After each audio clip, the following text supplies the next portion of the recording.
Jake's like, why do you stay up so late? I'm like, it's that darn freaking show.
I'm just testing my audio. Can you hear me in the courtroom?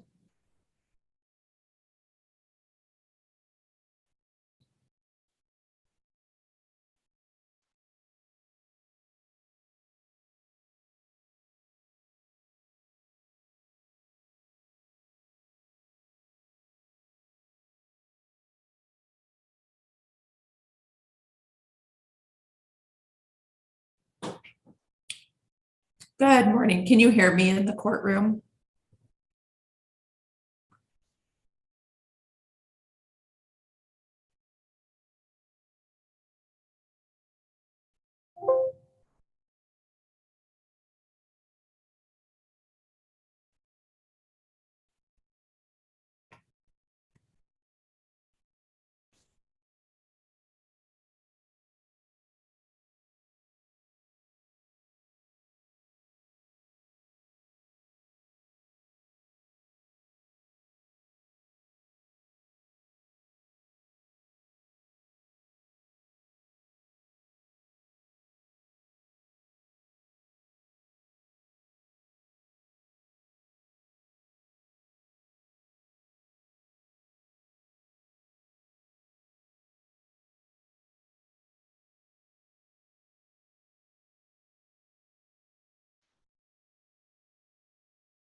Good morning. I'm just checking my audio. Can you hear me?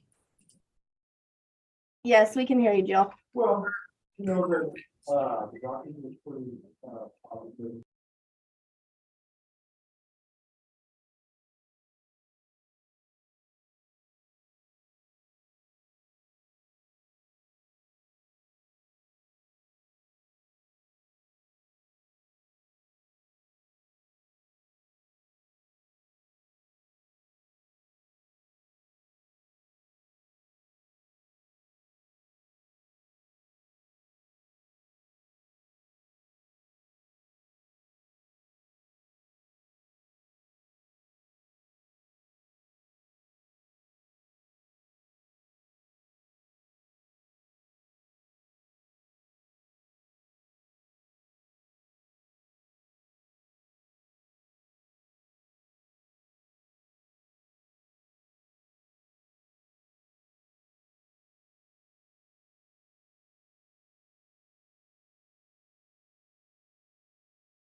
Jill test her audio. Jill, do you want to unmute and see if we can hear you?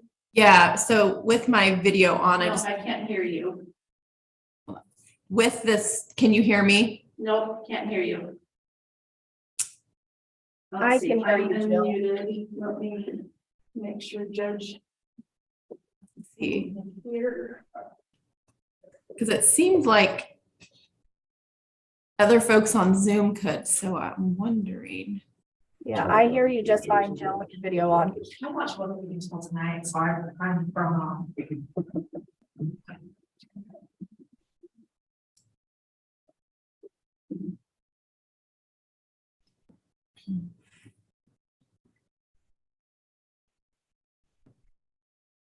So I have all the settings done, Jill, but I'm not able to hear you. Okay, I'm testing it again. Can you hear me?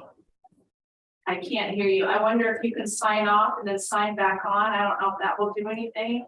Jill, I can hear you just fine. Yeah, I wonder, where is it not coming through? It's just, I'm not coming through the courtroom. Is that right? Small audience today. I'm sorry, I can't hear you. Carol, can If you worse hear comes me? to worse, maybe use your phone. It's, well, it's not Hey, Danielle, would you be willing to? I wonder if she can hear anyone else on Zoom. Can you go in? Carolyn's I going just in right can't now. hear you. Here, I'll text Stephanie. Stephanie just walked out of the courtroom. Carolyn's going in right now. Okay. But it sounds like you guys can't hear her. We can't, and she's unmuted. Carolyn, can you hear me? Yeah, they'll can hear you and hear, Joe. Out there. Hear computer. Carolyn, can you hear me? I don't think they can hear us. Oh, they can't hear us. So it's not just me, it sounds like. Nope, it sounds like it's them. Okay. Let me call Stephanie.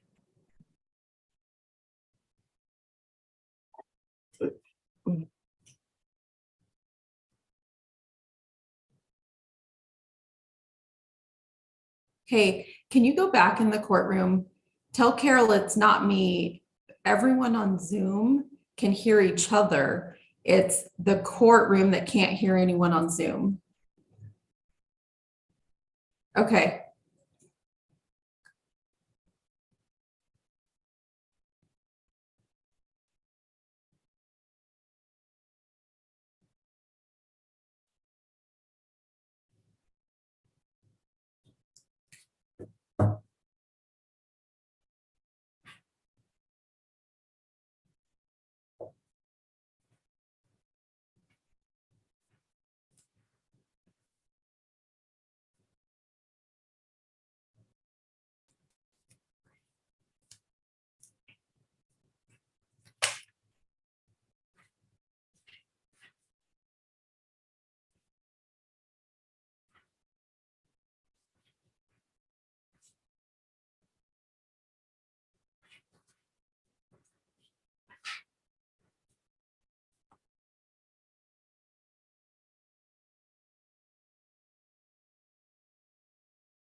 Good, and then on that, then a clerk in the courtroom past the railing.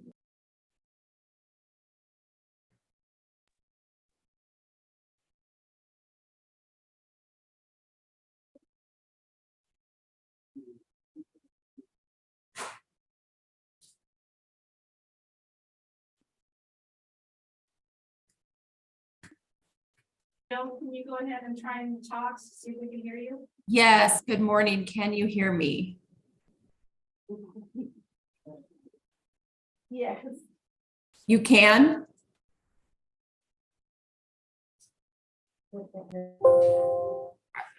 Are you able to hear me? No, they're back and they're shaking their head no. Can they hear you? No, So they just can't hear anyone on Zoom, no, because I can hear them and I can hear you. right? I think they come to 12-hour shifts. Monday I was down in Salem as well. Long day. Yeah. My daughter had a school trip, so I had to go to airport 4 a.m. Which means, yeah, I was up at 3. I think I went to 2. I know we took that meeting by the did, Yeah. Very. and, so Danielle, can you unmute and talk and see if we can hear you? Yeah, can you hear me? So Jill says the courtroom can't hear anyone, but Danielle can hear her. Right. Can you hear So me? I have the edit here. Oh, okay. I've restarted it, done the update. I don't think they can hear me. I don't think they can hear you either, which means they're not going to be able to hear anyone on Zoom today. No.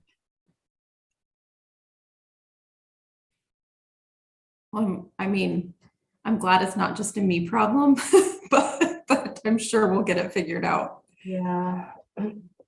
Dan's in the courtroom now with her. Okay. Danielle, can you hear me? I can hear you, yes.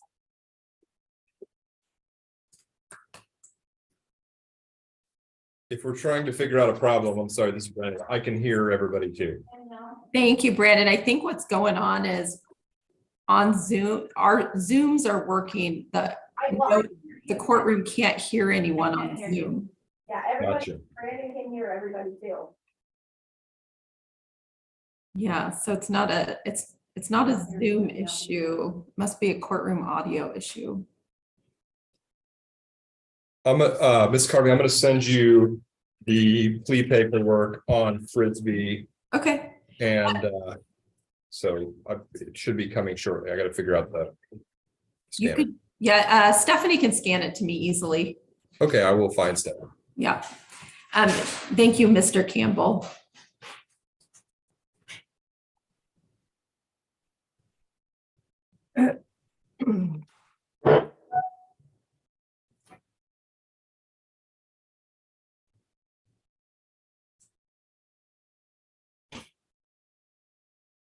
Where is that? Oh, Courtroom. yeah, I'm like that, but- Hey, can you do me a favor? I don't know what we're gonna do. Hey, we should get rid of that thing. Of course. Jill, can you go ahead and try and talk? We'll see if we can hear you. Yes, good morning. Can you hear me? Yeah, well, I hear ya. Thank you so much. You're welcome. Are you able to hear us? Just testing. Restarted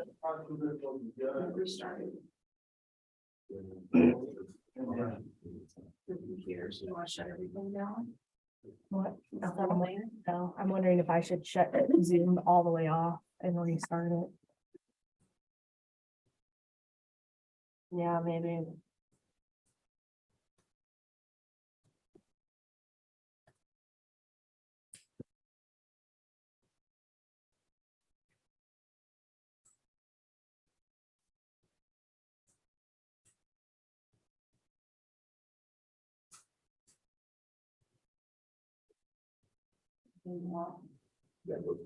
Hey, Carol. Yeah. Is this computer hosting the meeting? Danielle's hosting the meeting. Oh, she, okay.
Hey, Jill, if you can hear me, can you please try and talk, see if we can hear you?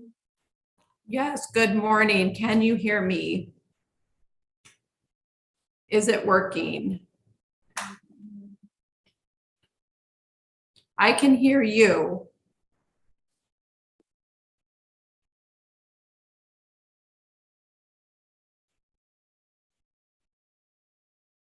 Okay, try one more time. Can you hear me? Good morning. Yes, we can hear you. Woohoo! We Okay, did it. put everything on mute for just one moment until we get the judge. Sounds good. Thank you.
All rise. The municipal court of Battleground, Richfield, and Center is now in session. The Honorable Andrew Wheeler is now presiding. Thank you. You can be seated. Right.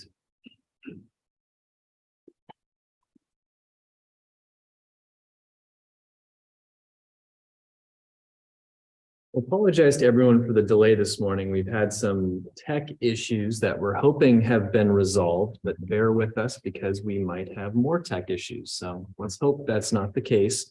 Good morning, Ms. Carmi. How are you? Good morning.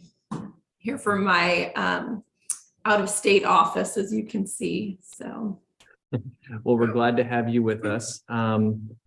So for the folks that are appearing with us in court today, this is the arraignment docket. If you're appearing today, it means that you have received a misdemeanor charge from the city of Richfield, La Center, or Battleground. When I call your name, I'm going to ask you to come up to the rostrum here. That's the standing rostrum in front of me. I'm going to ask you your name and date of birth, and we're going to talk about the charge that brings you here today. I can't give you any legal advice. I can talk to you about your options this morning. For most folks, it is strategically best to enter a not guilty plea at this stage, simply because it's important to figure out what your options are and so forth. And oftentimes getting some manner of attorney can assist you in doing that. I do see that Ms. Kaufman is joining us via Zoom. Ms. Kaufman, what matter are you here on today?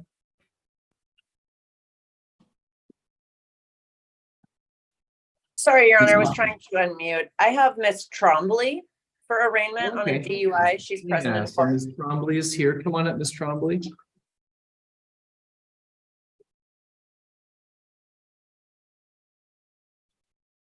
Right. And ma'am, if I could have you state your name and date of birth, please, for the record. Elisa Trombley, 8/28/1986. Ms. Trombley, you are making a first appearance arraignment on a city of Richfield charge of DUI. DUI is what is called a gross misdemeanor, meaning it's subject to 364 days in jail and a $5,000 fine. For the charge of DUI, there are also mandatory minimum sanctions if you were to be found guilty or plead guilty. I have reviewed the associated police report in the case, and I have found probable cause at this time. Ms. Kaufman, are you in the process of filing a notice of appearance? I don't yet see one in Ms. Trombley's file. I did send one over to the clerk and to Miss Carmi, I believe last week. I can resend. I know that Miss Carmi received it. Okay. Yeah, as long as hopefully perhaps you could just resend it to the court, because it appears that that copy has not gotten in the court file. With that said, Ms. Kaufman, how is Ms. Trombley asking to proceed? Your Honor, we'd like to waive formal reading, enter a plea of not guilty. We'd ask for standard release conditions, no prior DUIs, no accident or anything like that. Thank you. Okay, not guilty plea is received.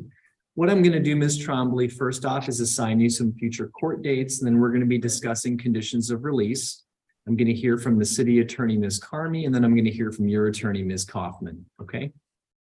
So in terms of the return court dates, we're going to be assigning 2 dates. The first date is what we would call an attorney pretrial. That's not a required court date for you. That's a date that Ms. Kaufman and Ms. Carmi would get together and discuss your case. That attorney pretrial is going to take place on the 5th of April, 2023. And again, I've marked the box showing that that is attorney only.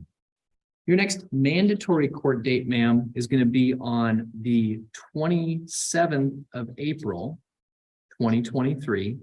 And that's going to be at 1:30 p.m. That is a court appearance, ma'am, that if you failed to appear at that time, a warrant for your arrest could be issued. Okay. Let's now discuss conditions of release. I will hear from you first, Ms. Carmi. Yes, Your Honor. Thank you. We do also note no prior criminal history, certainly no DUI history. The city is asking for an enhanced condition of random UAs on administrative release simply because of the alleged BAC level being more than twice the legal limit. And the underlying facts suggest that perhaps defendant was trying to put children in the car.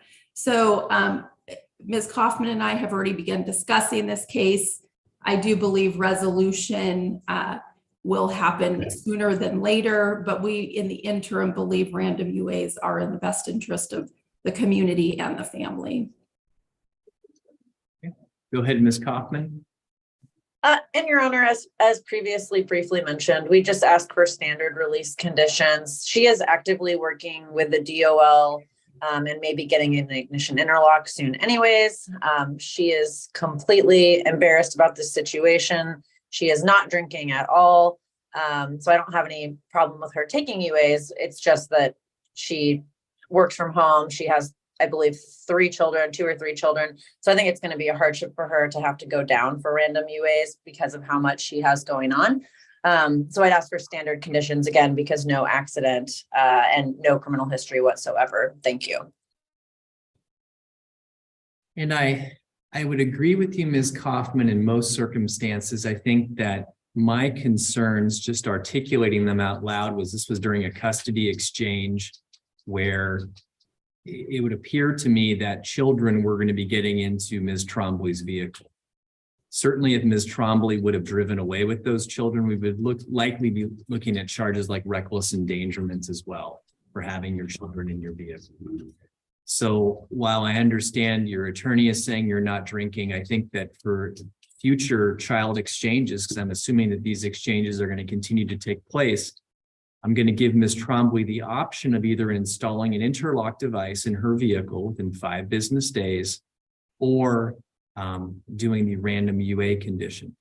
Because your attorney is not here, I will tell you that the random UA condition is one where you are placed on what is called a color line. You call that color line each day. If your color comes up on that particular day, you would go in and take a urine test. The urine test will test for what is called ETG. It doesn't test for alcohol. It tests for a protein that would be in your body that's produced by your liver that helps you digest alcohol. So it's a marker that stays in your system for a longer period of time. I certainly will allow you, if you want to step outside and call Ms. Kaufman, but if there is a preference regarding those conditions, I will be assigning one of those conditions.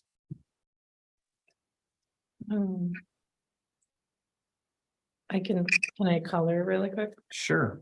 So Ms. Sure. Kaufman, what I'm, I just. The UAs wouldn't have to do the interlock in my car, but do the testing whenever I'm called to do it. Am I understanding that correctly? no, so I'm going to impose one condition or the other.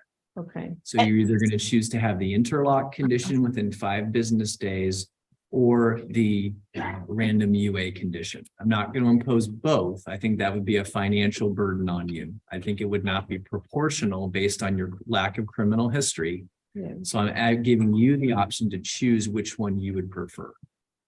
You know, And like Your I said, Honor, if you- yeah, Alicia, I would recommend the ignition interlock just because the Department of Licensing, like we've talked about, is probably going to require that anyways. But if you want to talk about it, I'm happy to. That's just my recommendation. Oh, okay, I'll do the ignition lock. Okay, understand. So the conditions of release, Ms. Trombley, that I'm going to impose are as follows. You are to violate no laws. You're to notify the court of any change of address or phone number. You're not to consume or possess any alcohol or non-prescribed drugs while your case is pending. You're not to drive without a valid license and insurance. You are to have an interlock device installed in your vehicle within 5 business days. To monitor that installation takes place, I am placing you on what's called administrative release with Clark County pretrial release. They will just verify that the interlock device gets installed. Again, it's 5 business days, so it would be by next Thursday. Okay. Do you have any questions, Ms. Trombley, regarding the conditions of release the court has imposed today? No, Okay.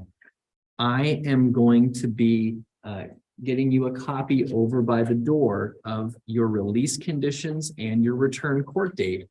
Please make sure that you are staying in touch with Ms. Kaufman as your case moves forward, okay? okay. Thank you, ma'am. We'll get you some paperwork by the door and then you are free to go.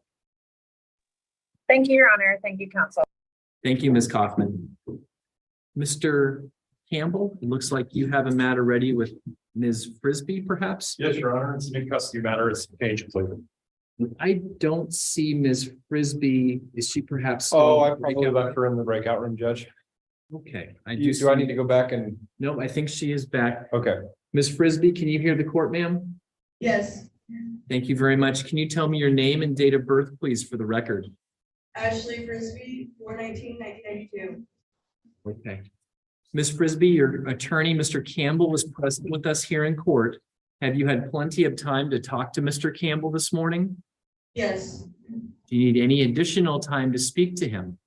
no, It looks to me by the paperwork that I have been presented that you are planning on entering a plea today. Is that your understanding? yes, Okay. If during the time that you and I are going through the plea paperwork, you want to talk to Mr. Campbell again, please just get my attention and I'm more than happy to have that take place, okay?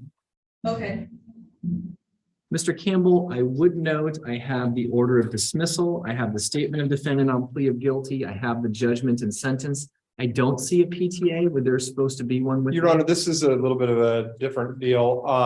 Because Ms. Carmi is out and this was an oral negotiation that we had last week, the PTA I hand wrote on the guilty plea statement. So it's on page 3, I believe, of the guilty plea statement at the bottom of the document.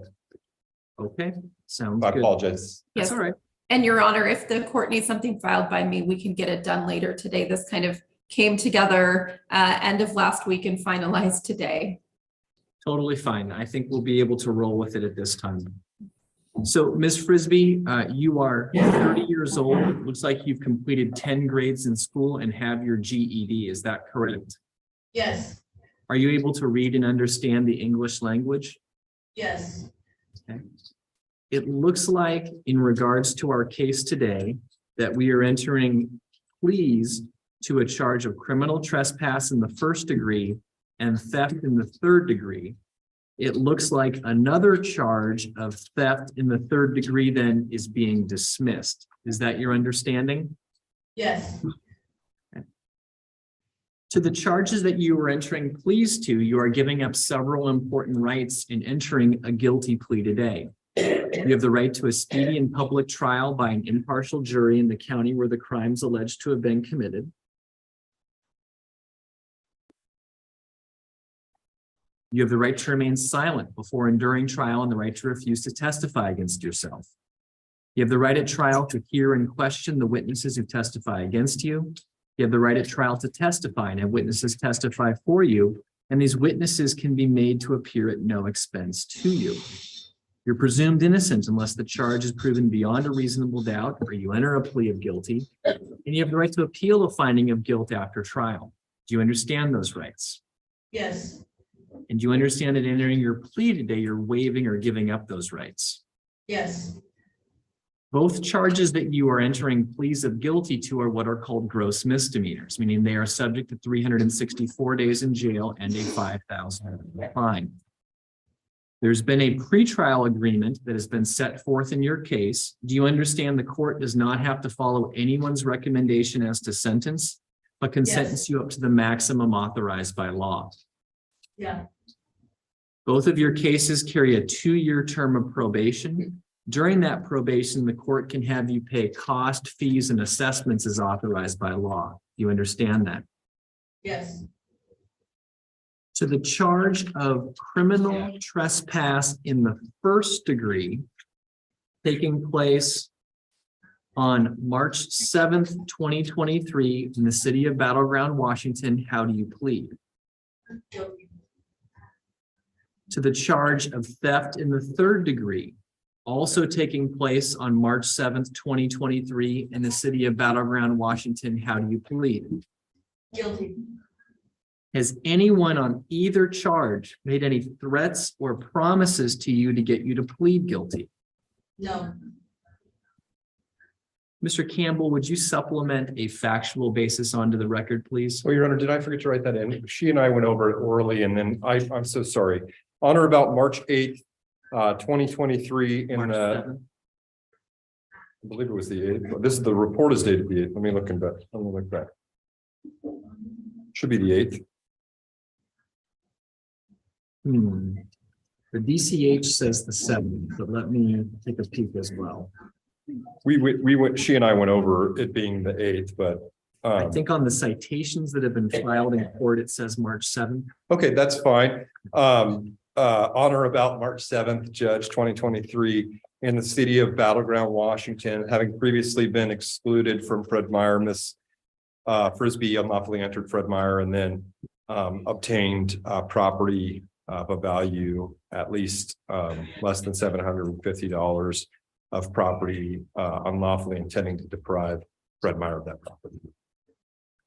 Ms. Carmi, what I'm seeing and looking at the probable cause statement is that Mr. Campbell is right. It looks to me like the statement is dated March 8th and signed by the officer on March 8th. I would say that the discrepancy is that my DCH says March 7th and the filed citations by the city say March 7th. Can you give us any sort of, can you shed any light on that? Yes, my computer is pulling up, and I think at this point, at the stage that we're in, the city would move to orally amend the date to March 8th, 2023. And if Defense that's, doesn't object to that. if that's acceptable to defense counsel, great. Otherwise, we can make a formal written filing. The defense has no objection to the oral amendment, even without an updated citation, or there should be a note on the guilty plea statement we can click that says it was orally amended. That's Understood. acceptable. All right, so I have noted and initialed next to the portion that states it was orally amended. In regards to the factual basis, Ms. Frisbee, that your attorney, Mr. Campbell, provided, are you in agreement that those are proper facts? yeah, All right. I will accept the plea on both charges. I will find that it's knowing, intelligent, and voluntarily made after advice of rights and advice of counsel. What's going to happen now, Ms. Frisbee, is I'm going to hear from the city attorney, Ms. Carmi, briefly. I'm then going to hear from your attorney, Mr. Campbell, and then you have the right to speak before I pronounce sentence. So go ahead, Ms. Carmi, please. Yes, Your Honor, this was obviously negotiated matter, taking into account the underlying theft charge, but also the city and the defense's discussions about underlying issues that might be leading to this type of criminal behavior in an individual that frankly doesn't, other than these recent charges, have criminal behavior. So our hope is with the recommended treatments outlined in our agreement, that we won't see Ms. Frisbee back here and there won't be further theft charges or any charges. Mr. Campbell. Your Honor, this is a really tragic deal. Ms. Frisbee has been homeless in here in our community for a period of time. You can see from a record that she doesn't really have one. She's had a rough go of it the last few years. The PC statement from the case that is most recent, the 23 cause, indicates she was in Fred Meyer with the males. The males ran off and she stayed and complied with law enforcement. I think this is a fairly resolved matter. I know that Ms. Frisbee and I discussed her getting out or seeking some mitigation efforts with behavioral therapies and substance use disorder treatment, things of that nature, which I think is her plan. I mean, she's talked to her family wasn't willing to bail her out, which I can understand that, although I wish we were able to provide Your Honor some indication she had completed treatment. She's being directed, if Your Honor enters those conditions as outlined, to go to treatment. She's coordinated with her family to go to Rainier for treatment when she gets out. I'll also encourage Ashley to consider looking into Lifeline and CMAR, because I just think that their treatments are a little bit more robust as far as getting her to inpatient and things and then doing outpatient. She is aware that there are resources in the community for her to be in safe, sober housing. She has a friend that's a sober community member that she believes she'll be able to stay with while she's navigating this new lifestyle that she's hopeful to begin living. I mean, she has a plan to stay away from these areas where she has known contacts that use and things of that nature. And I'm really hopeful for her. I mean, she's got 3 kids.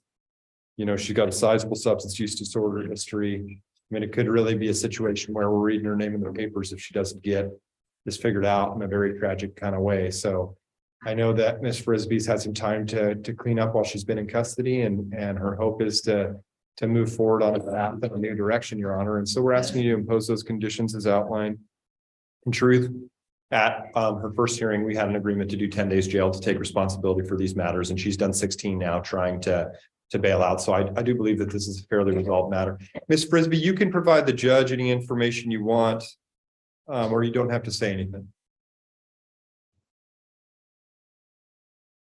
Did we lose her? Oh, no. Ms. Frisbee, is there anything you'd like the court to know? No. Yeah. And as far as Blazina, judge, she's chronically and habitually indigent. She's not able to pay anything. All right. And we'll follow the recommendation of the parties. I have signed off on the dismissal on cause number 2A0631-279. So that matter is dismissed pursuant to plea today. To cause number 23-03-011, count 1, criminal trespass in the first degree, 364 days in jail, 348 days suspended, 16 days to serve. I will give credit for all 16 days.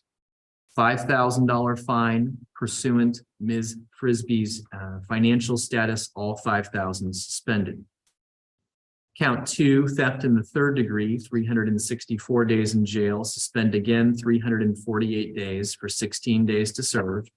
Count 1 and count 2 will run concurrent to one another. So again, 16 days served. Ms. Frisbee will not have any additional time to serve on these cases. Again, on the financial obligation on count 2, $5,000 with all 5,000 suspended.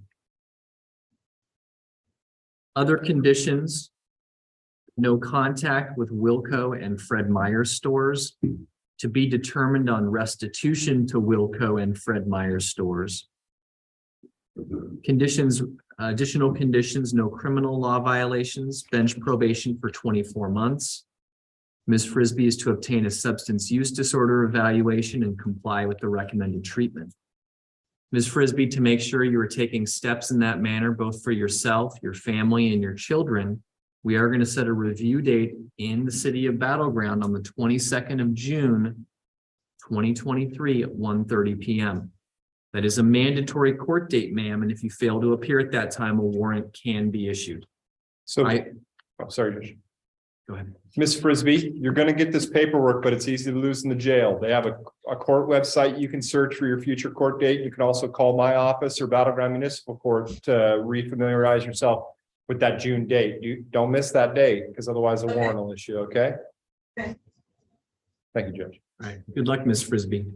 Thank you. Around files, I'm gonna look over the new one. Thank you very much. Ms. Ward, good morning. Good morning. How are you, Your Honor? I'm doing well, thank you. And I saw your gentleman, and I think he might be still in his breakout room, but he's back now. This is Mr. Paget. Yes, Paget, Your Honor. Paget. Mr. Paget, could I have you state your name and date of birth, please, for the record, sir? Devontae Paget, 10/20/94. Thank you, Mr. Paget. Mr. Paget, I do have your attorney, Ms. Ward, present with us here in the courtroom. Ms. Ward, when you're ready, go ahead. Yes, Your Honor. This is case number 3A01081776. The charges of driving while suspended in the second degree. My client from back in January of this year, Your Honor. My client was picked up on a warrant on this. At this time, he's on for arraignment today, warranting pleas of not guilty, setting over for 2 dates out in the future. That pretrial date, I believe, of April 5th, and a readiness hearing date on May 4th, I believe. I have the dates of their written on Dates were the correct. return to court date. I don't believe that the prosecutor is asking that he be held on this matter. He is currently being held on a DOC hold that he is waiting to address. She is asking for enhanced supervised release. I've discussed that with him and his obligations under that once he gets out of custody on that DOC hold. She also is asking that he clear up some warrant other jurisdictions before he returns back to court. We've talked about that. He does have a place to go. So we are asking for his release at this time. He's lived there for approximately 4 to 5 years. It's a house in Vancouver with his family. And so at this time, we just asked to enter that not guilty plea, waive formal reading, and ask for his release. Not guilty plea is received. Mr. Paget, it does appear that you have some assigned future court dates. Certainly, if you are to post bail or if you are released, it is your responsibility to make it to court on those days. In particular, the May 4th court appearance date at 10 o'clock in the morning is a mandatory court date. If you fail to appear at that time, a warrant for your arrest would be issued. Ms. Carmi, I have just one clarification question. I do see that the form I have has administrative release. Was the intention of the party's enhanced release? The intention was enhanced release, given the 4 active warrants, Your Honor. Thank you. And that was my understanding as well. I may have just checked the wrong box, Your Honor. No problem. So, Mr. Paget, we are not going to be imposing any bail on this case. So you are being released on this matter on enhanced release. I'm not going to impose bail. I have accepted a not guilty plea. Your conditions of release are to violate no laws, appear at all mandatory court dates. Again, your next court date is May 4th, 2023 at 10 a.m. You're to notify the court of any change of address or phone number. You're not to consume or possess any alcohol or non-prescribed drugs, and you're not to drive without a valid license. Do you have any questions, Mr. Paget, regarding what's taken place in your court hearing today? No, sir. All righty, we will get you some paperwork over to the jail. I appreciate your time today, and we'll see you back here on May 4th. Thank you, sir. Thank you. Thank you, Your Honor. Thank you, Ms. Ward. Mr. Jarrell Gray. I'm going to call the other folks that are on our arraignment docket. Is Alan Bryan here this morning? Is Thomas Flood here this morning? Okay, Mr. Flood, if you would come forward, please, sir.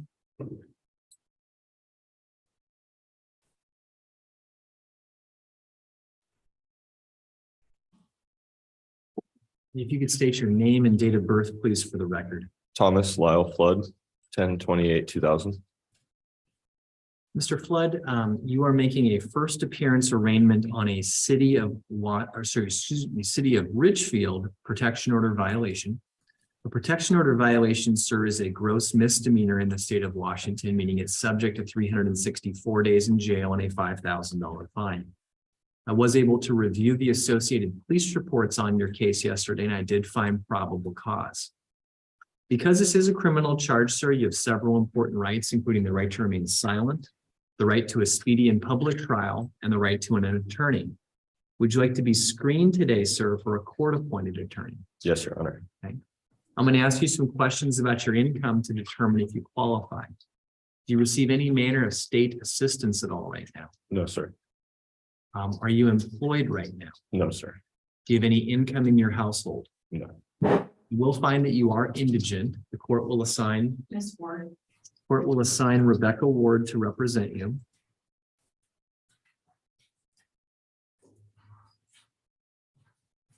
At this point, Mr. Flood, it does not appear that any new release conditions, I guess I'd ask Ms. Carmi, I don't believe in any additional release conditions other than abiding by the existing no contact order remain in place. Was that the intention of the city? That is the intention of the city. After I reached out to Clark County District PA, they'll be addressing any potential new law violations because of this under his 3 pending stays that relate to the underlying. So, Mr. Flood, right now, I'm going to be entering a not guilty plea on your behalf. That's going to preserve all of your rights. We're going to assign 2 future court dates. The first is going to be on the 5th of April, 2023. That is what's called an attorney pretrial, where your attorney, Ms. Ward, can appear on your behalf. Your next mandatory court date, sir, meaning the next time we'll have the expectation for you to be in court, is going to be on the 4th of May, 2023. And that's going to be at 1:30 p.m. If you fail to appear at that time, a warrant for your arrest can be issued. Your conditions of release are as follows. You're to violate no laws. You're to notify the court of any change of address or phone number. And you are to continue to abide by the no contact order on the Clark County case. I'm going to add that case information to your form here, okay?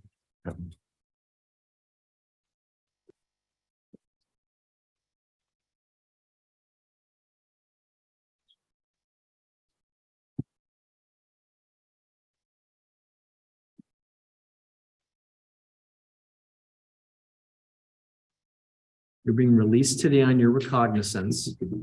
The place where you checked in for court this morning, where the glass windows are, to the left side on a desk, there are business cards. You can get a card from Ms. Ward at that location.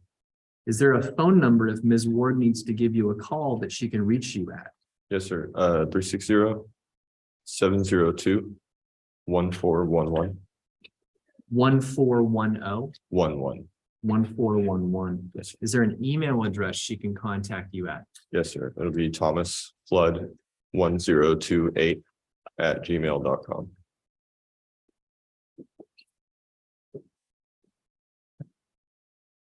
All right, Mr. Flood, we're going to get you some paperwork over by the door. Once you have your paperwork, please make sure to get a card from Ms. Ward, and then you are free to go. Your Honor, I just had one question, if I could. When I was picked up on that Friday, this previous Friday, I got a citation from the officer that said I need to appear on March 30th, be next Thursday here as well. Do you happen to know anything about that? Am I required to appear on the 30th? The jail or the officers usually will schedule 2 weeks out, but when you would see him in these Clark County, they put him on for he won't. So the answer is that court appearance, it sounds like for March 30th has been stricken, if I'm understanding my clerk correctly. So no, you would not have an obligation to be back in court on March 30th. Okay. Get you some paperwork by the door. Thank you, Your Honor. Thank you, sir. And Your Honor, just for Mr. Flood, they did cite him for a traffic infraction. So I don't know if that's something he was asking about or not.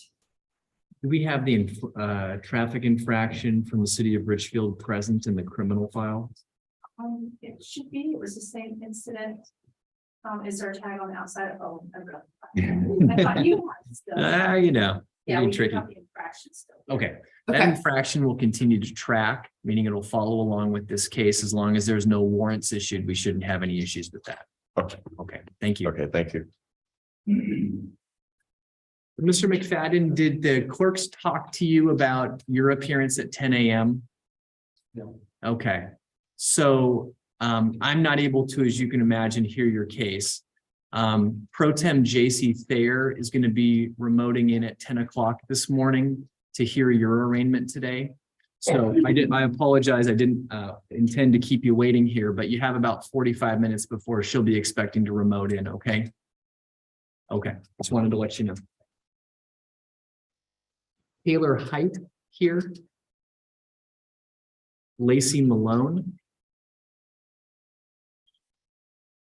You okay? Oh, it happened on spring. It was broken back, a shattered pelvis, and I had to climb the stairs. Broken back and a shattered pelvis. That is a lot. Don't let ever walk again. Lot on your plate. I'm sorry to hear all that. That's okay. I hit a tree on Allsworth Road 4 years ago. Found me hanging out backseat of my car and the motor in the driver's seat. So I never walk again. Wow. I'm glad to see you're upright and mobile then. Yeah. So when I saw the elevator out there, I was like, oh my God. Yeah, I'm sorry that happened. I It's wish okay. there was another way. So if you could, for the record, Ms. Malone, just state your name and your date of birth, please. Lacey Kelly Malone, 6/12/87. Thank you, Ms. Malone. Ms. Malone, you're making an appearance today on a charge of driving while suspended in the 3rd degree. I know you're going to show me something, but I'm going to show you something too. It looks to me like they're already agreeing to reduce your charge from a criminal offense down to a traffic infraction. And you do have your license back, so that's wonderful. I'm going to try to give you as much time as possible. What would happen today if we chose to resolve this case to a traffic infraction is there would be a fine of $139 and a filing fee of $150. I can give you about 60 days to pay that. Can't afford that. Can't afford that at all. Can't afford that at all. Nope, I'm a single mother. I'm on Social Security. I can't afford that. And my mom paid for my license. Your mom paid for your license? Yes. Okay. So Ms. Carmi, I'm gonna probably audible on this, but I want your feedback just real quick. Yes, Your Honor, in this case, and given what I've just heard from the courtroom, the city will go ahead and dismiss, and we would congratulate the defendant on being reinstated. I did see that online last week, and I know this has been a long road for you, so best of luck. Thank you. All right, so what we're gonna do here, Ms. Malone, is I'm just signing off on that the infraction is dismissed per the motion of the city. I think that is a proportional outcome. So I am just gonna finish up this form. Again, please take your time on the stairs. Oh.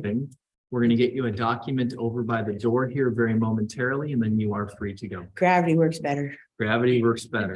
Thank you. All right, thank you, Ms. Malone. Have a good day. Okay. Mr. Gray? There's Mr. Gray. Morning, sir. And for the record, can I have you state your name and date of birth, please? Gerard Gray, 5/1/1996. Thank you, Mr. Gray. Mr. Gray, you are making a first appearance arraignment this morning, sir, on a charge of failure to transfer title.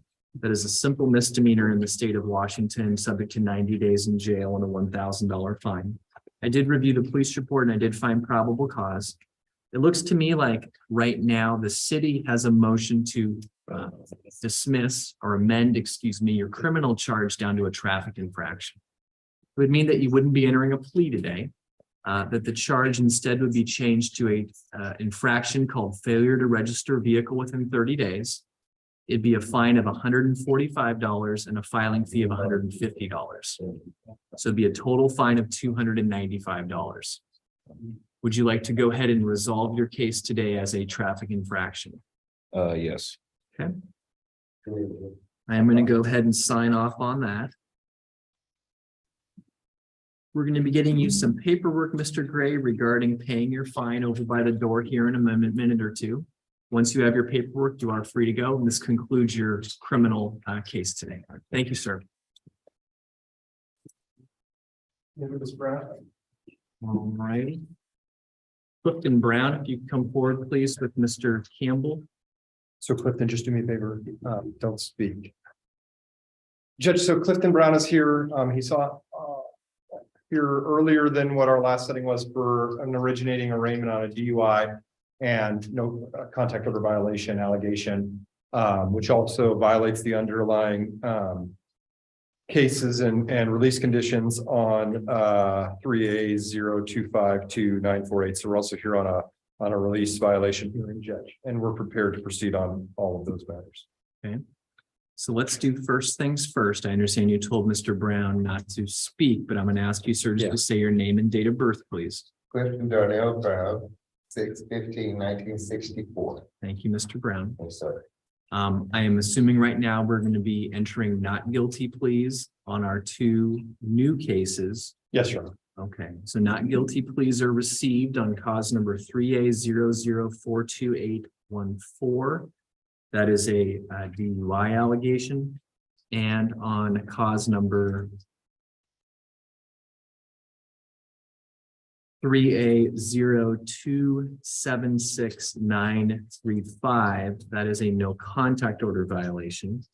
The court also has before it a show cause motion on 3A0252948. My thought right now is we're not going to set future court dates until we make a determination regarding the release violation, because that certainly will control when the future court dates will be. I think that's appropriate, Judge. Okay. So what's going to happen is I'm going to hear from Ms. Carmi first. I'm then going to hear from Mr. Campbell regarding the pretrial release violation. And I have accepted not guilty pleas to the pending charges. The charge which the release violation is filed on, that no not guilty plea, will continue. So we're not changing any of that, but we are going to be discussing release. Go ahead, Ms. Carmi. Yes, Your Honor, we did file the show cause on the first in time offense, the assault for DV. This involves the same victim, obviously, as related to the new NCO violation. On that assault for just a week before these new arrests, this court had set release conditions of no contact with the victim via a formal NCO, as well as a condition of release of no use of alcohol or non-prescribed drugs. At the time of that arraignment, the city had significant concerns about Mr. Brown's alcohol use. And I think this court maybe even made a statement that they would be monitoring this closely for any violations. And here we are. We are asking because of that. And I think just in light of safety concerns with an assault for and a protection order violation occurring within a week period, I think there is a big community safety risk to the alleged victim. The DUI certainly brings in its own community safety risks for the community in general. We are asking that release be revoked for failure to abide by release conditions, and that Mr. Brown be held on $5,000 on the first in time charge. I will note for the record, Mr. Campbell has reached out to me about some alternative solutions. I'll certainly keep an open mind, and I'll let him advocate for his client. Your Honor, this is a troubling background for Your Honor and for defense. I mean, I'm left with limited options except for to kind of throw Mr.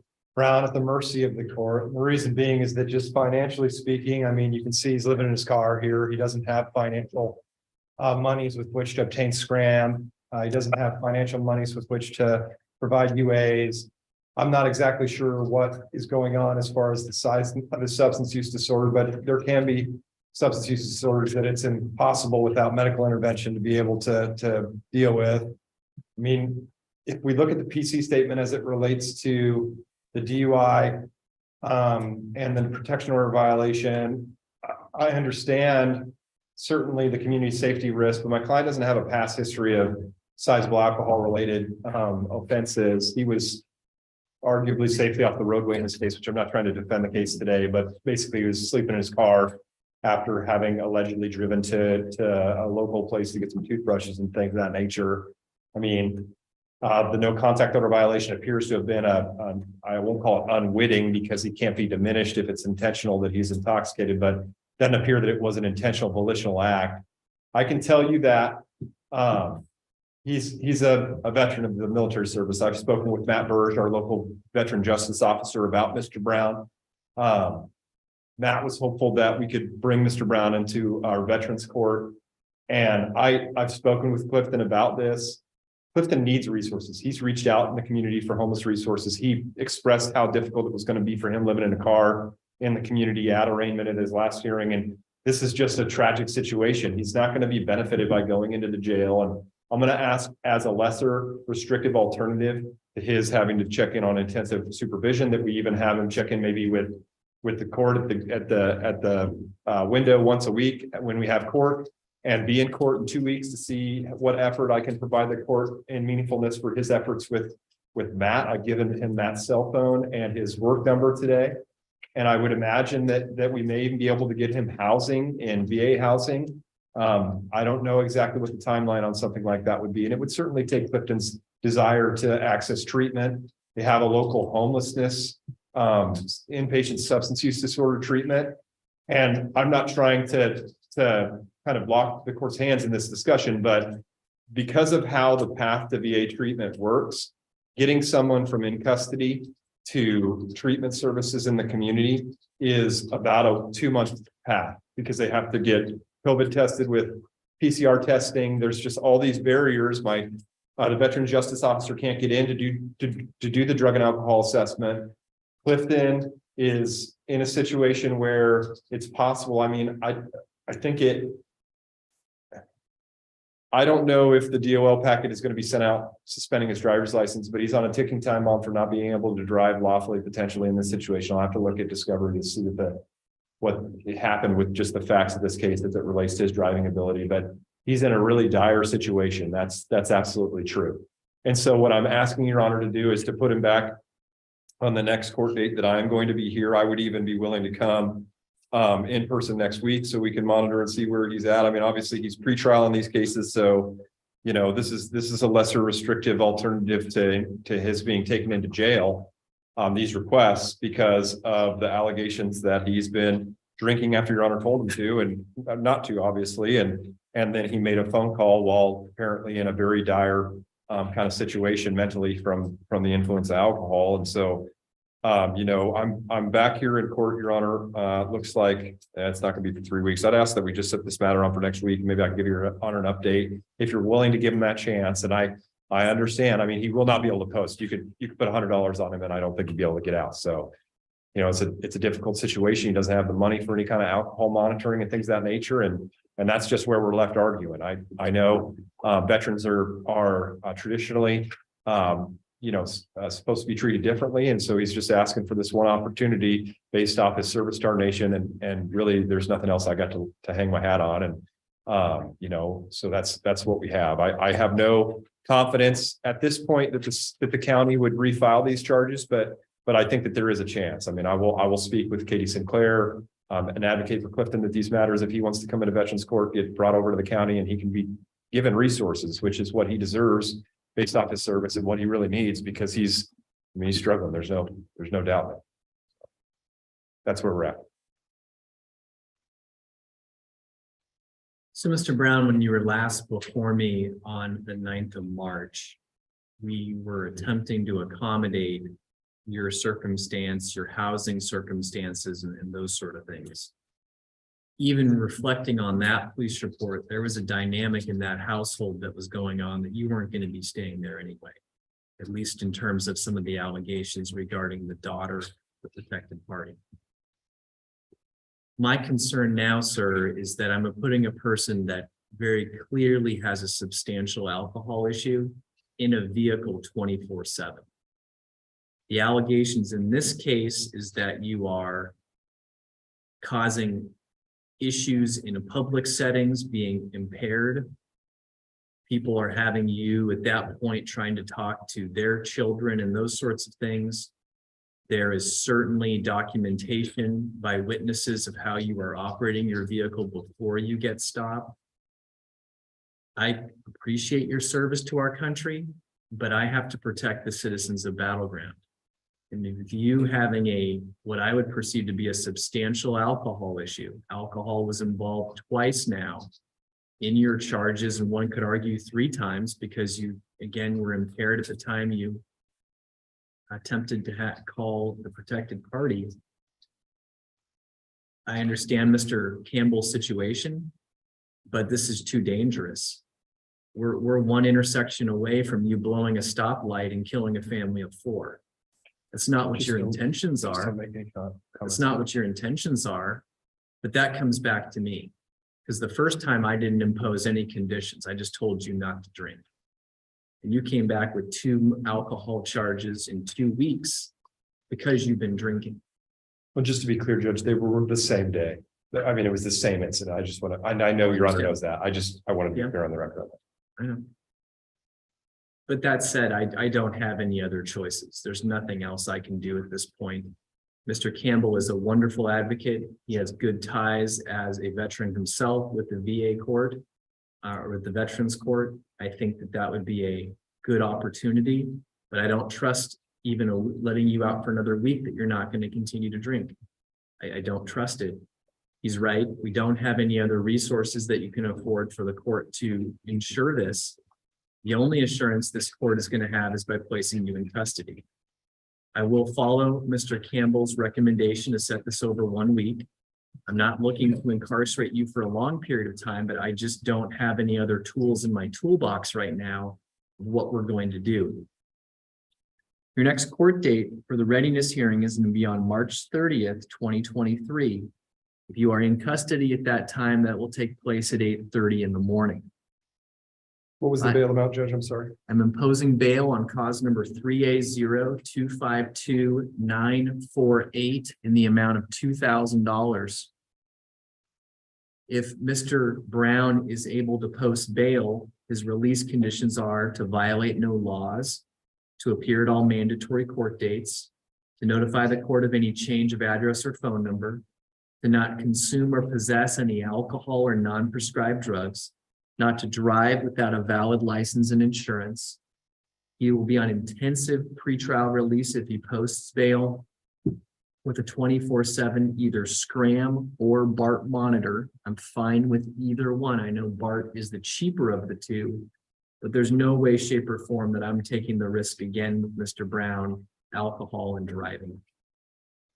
So Mr. Brown, you're going to be going into custody. Deputies are going to be taking you in.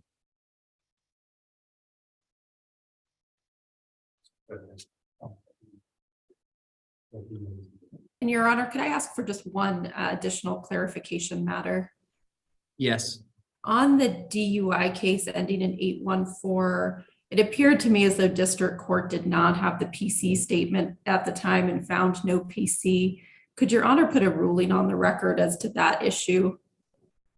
Yes. So for both of the associated charges, I did review and I found probable cause for both the protection order or no contact order violation and for the DUI. Thank you. Thank you. I have Mr. Brown's paperwork for him, so I'll bring it over to the clerk and we can give it to him before he leaves, so you can. Yeah.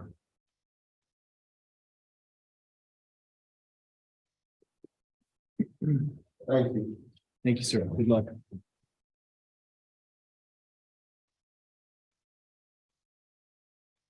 All right, I'm going to call the remaining arraignment folks that I have. I have Alan Bryan and I have Taylor Height. Gentleman on the right side of the aisle, what's your name? Mr. Hayes.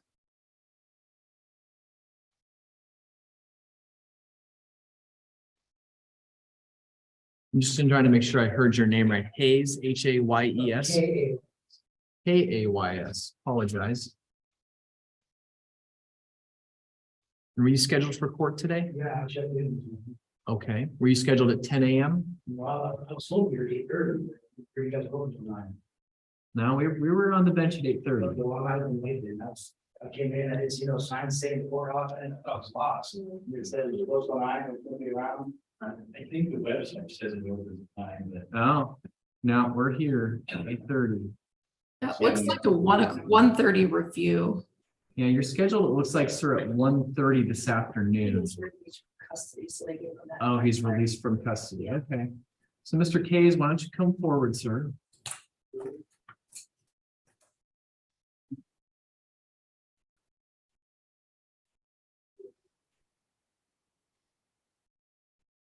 Okay. And for the record, can you state your name and your date of birth? Travis Kays, 7/21/1978. Let me pull up my paperwork. I think I reviewed this. Yes, I did. Give me just a moment, please.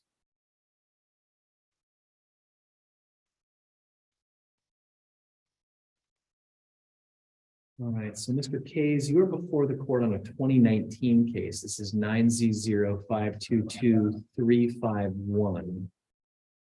This is a case where it looks like you did an 18-day jail sanction. You were assigned at the conclusion of the case to get a domestic violence evaluation and complete the recommended treatment. It appears that you didn't take any of those steps. No, Your Honor. Shortly after that, June 2019, I got arrested and I ended up doing 2 years in prison. Okay. So that's why I didn't make the court day. Yeah. Okay. So clearly at this point, the court, still has jurisdiction over you. Yes. My thought is to set this matter out about 3 months with a review date to have you have the opportunity to access a program.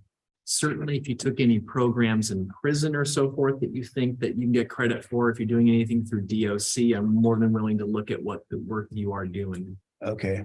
I did T for C, that is, thinking for a change. And then I did, it's called IDT, it's some intense treatment. It's mostly drugs and alcohol. And I was on drugs at the time. I've been clean and sober for 4 years now. Married, I've been working, doing really Do you good. have any of that paperwork still? What, I have the certificates, yes, but they're not with me, no. Can you bring them to the next court hearing? Yes, I can do that. So I'll tell you what, I'm gonna set this out just about a month. Just so no reason to have you come back in 3 months just to bring your forms in, but I would like to see them. The thought would be that maybe we don't have you re-enter a DV treatment program That if would you've be done awesome, some Your Honor. programs like that during your incarceration period. So let's set this matter out just 1 month. I'm just gonna look at the calendar here real quick. Do you reside here in Battleground? No, I'm in Vancouver. Okay. Would you be able to get back out here on April 20th? Yeah, I don't see why not. I have to miss work, but yeah, that's fine. Okay, well, hopefully it'll be your last time. Yeah, so I'm coming out here just to show you my certificates and stuff. I need you to bring them out here. Okay. The best thing would be if you could send them to our court a little bit earlier, just send them via email. Okay. The court can give you an email address so you can reach us and I can review them before the hearings. Okay. So then I don't have to worry about the DV stuff until I come back and see you next time. Let me at least see what you've done. Okay, thank you. Right. In particular, if you've gained a lot of sobriety, you've done some other programs, again, I would be certainly willing to look at those options. So your next mandatory court date, Mr. Kays, is going to be on the 20th of April, 2023 at 1:30 p.m. So that is normally on our afternoon docket. That's all right. That means I can get off early instead of going late. So that's better. Sounds good. We're going to be getting you a document that has that information on it. The court clerk can also give you an email address to send your paperwork to, so I can review it in advance and the prosecutor can look at it too. Okay, thank you. All right. So we'll get you that paperwork over by the door. Once you have your paperwork, you are free to go. Thank you, sir.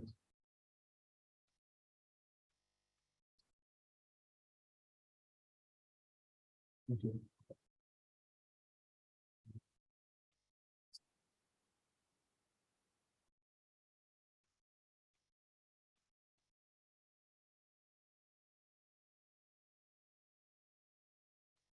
Am I still signing, Madam Clerk, this top portion? It's a notice of ineligibility to possess firearms. Am I still doing that? Okay. I think he would have signed that if he was convicted of a felony though, but we're doing it on this case too. He was convicted and the charge that he was convicted on, needs that form and it didn't get signed at the time of sentencing. Okay. I will sign off on it then. It's gonna be dated today's date unless we're gonna date it back. I don't know. So there's one other form we're gonna get you, Mr. Kays, that was supposed to be provided to you in 2019 that I've just signed off on. So you're gonna get that as well, okay?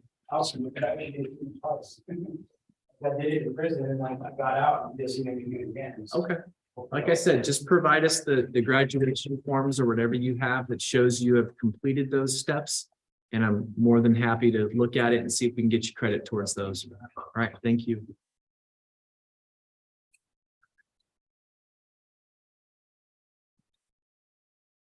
Gentleman in jail booth 2, can you tell me your name, please? It's like we may not have your audio connected yet. I apologize. Hang tight just a second. Can you ask Miss Gaffney if she is able to see her email? I sent her an email. She's not responding. Okay, Ms. Gaffney, can you hear me? Yes, Your Honor. I'm on Bluetooth. I'm driving to my office and I should be there in 4 minutes. All right, Ms. Gaffney, thank you. We'll be patient, okay? Okay, thank you, Your All Honor. right, thank you.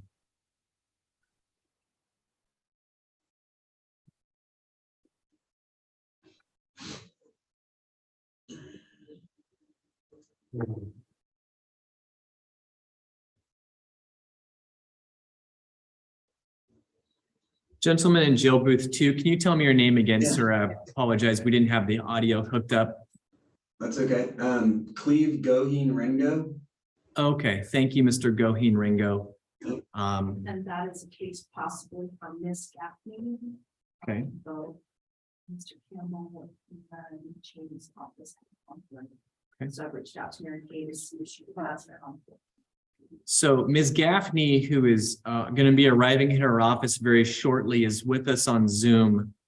Because there's a conflict with a few of the other public defenders, we're going to see if she has a conflict and can possibly assist you this morning, Mr. Goheen Ringo. So it's going to be a few more minutes, okay, sir? That's fine. Thank you. All right, thank you. So at this time, it looks like we're probably 20 minutes away from Ms. Thayer. I have one gentleman, Rasul Hall, it looks like in the waiting room. He is a Ms. Ward case. Ms. Ward, can you hear me? Okay. I'm going to momentarily step off the bench. If anything else comes ready or am I needed, I'll come right back out. All right. Thank you. So I have Rasul Hall in the waiting room. Do you want, it looks like it's a Mr. Cheney case, is that yours? No, I think that's Mr. Cheney's. Mr. Cheney, I spoke with him this morning. His intention is to be logged onto Zoom at approximately 10 o'clock, 10:15. Oh. And my understanding is he's handling his own cases. However, I will be standing by in the event that something changes. Sounds good. Thank you, Ms. Ward.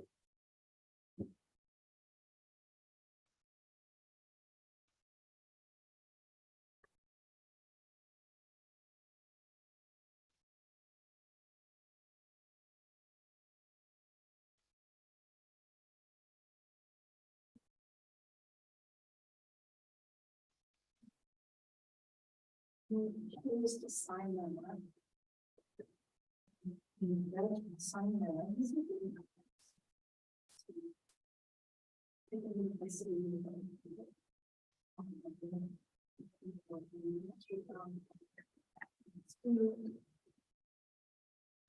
There's that, and then maybe the common transport.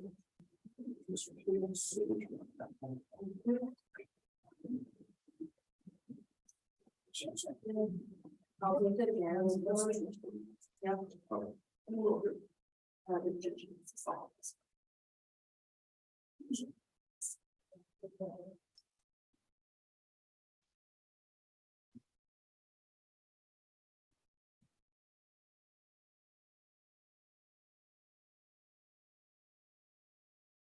I can still have this. So until we roll in the back, directly to the registrar, thank you.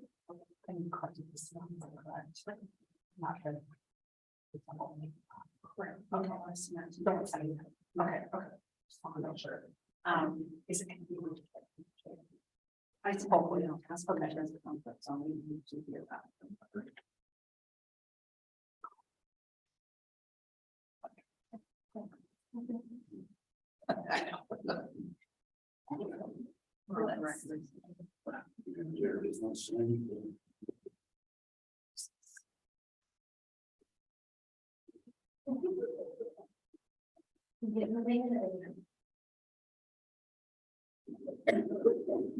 Maybe that's what it is.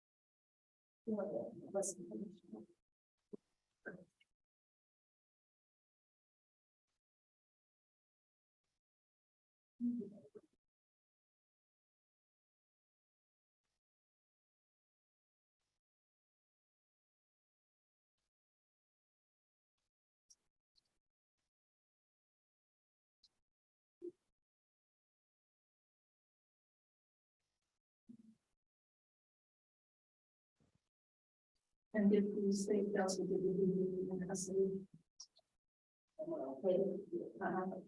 One just alcohol, just alcohol, we did it 2 times.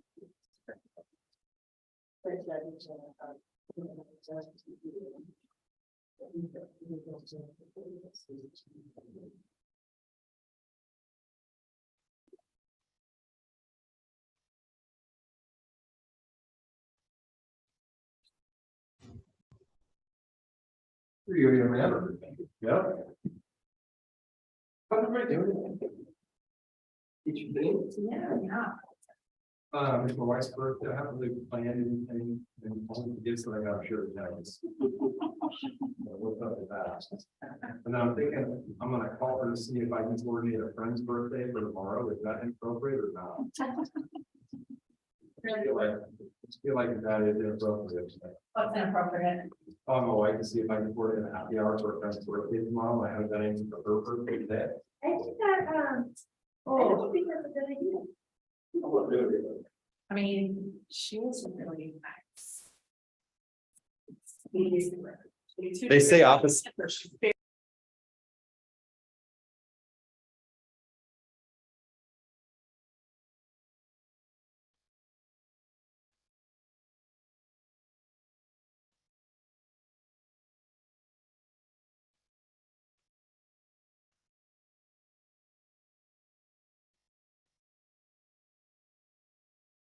Flowers like set the stage. Yeah.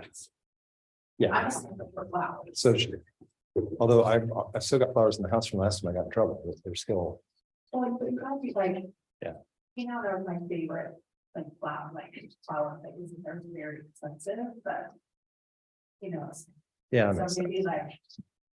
Really go above.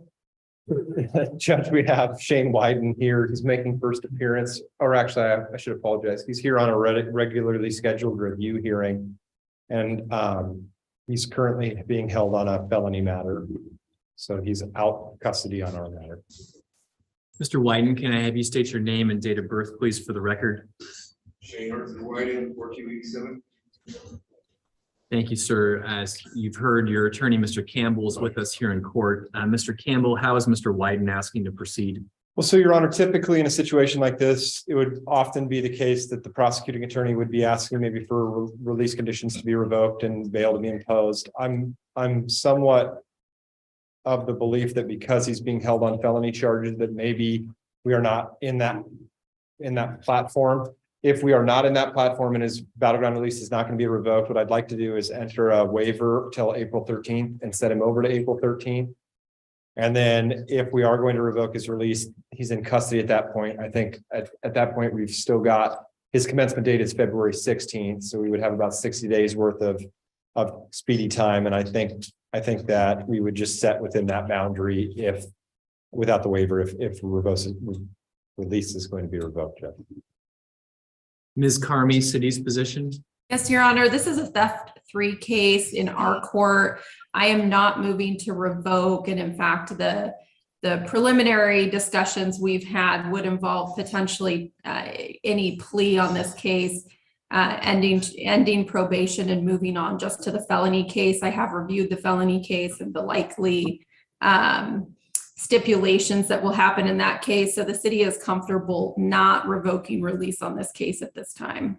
And the problem is it's a crime of immoral turpitude, so I can't resolve this case until after the family matter is resolved. So correct. Mr. Wyden, were you able to discuss with Mr. Campbell your right to a speedy trial? Yeah. And you understand that in doing a waiver beginning April 13th, 2023, you're giving the city of Battleground 90 days from that date to bring you to trial if it became necessary. Are you in agreement with that? Yes. Do you have any questions about your right to a speedy trial? No. will accept the waiver, find it knowing, intelligent, and voluntarily made. Mr. Wyden's next court date is April 13th, 2023. If you are in custody, sir, that'll be at 8:30 in the morning. If you have been released from custody, that will be at 10 a.m.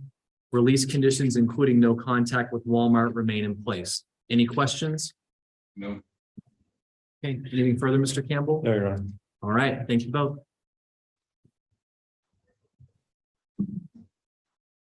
Well, people, okay. Yeah, anybody?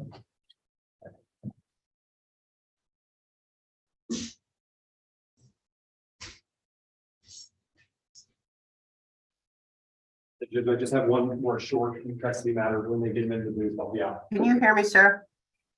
Mr. Goheen? Good morning, Ms. Gaffney. Good morning, Your Honor. How you doing? I'm doing well. So we were hoping to connect you this morning with Mr. Rengo due to some other conflicts we have. Would that be a possibility? Yes, Your Honor, that's fine. I do not have a conflict. All right, let's send Ms. Gaffney and Mr. Rengo in jail booth 2 to a breakout room, please. Danielle? We need to get her charging documents and stuff too as well, so they're coming. Okay.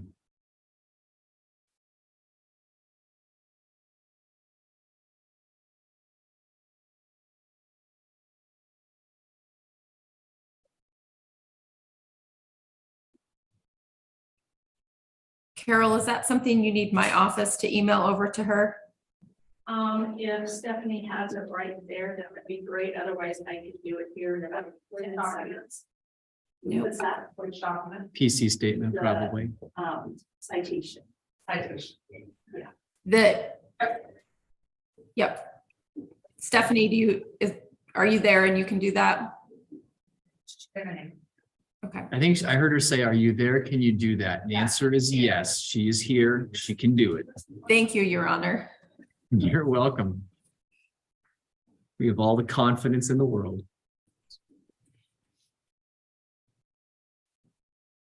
Oh, I know that weird, yeah, that's fine.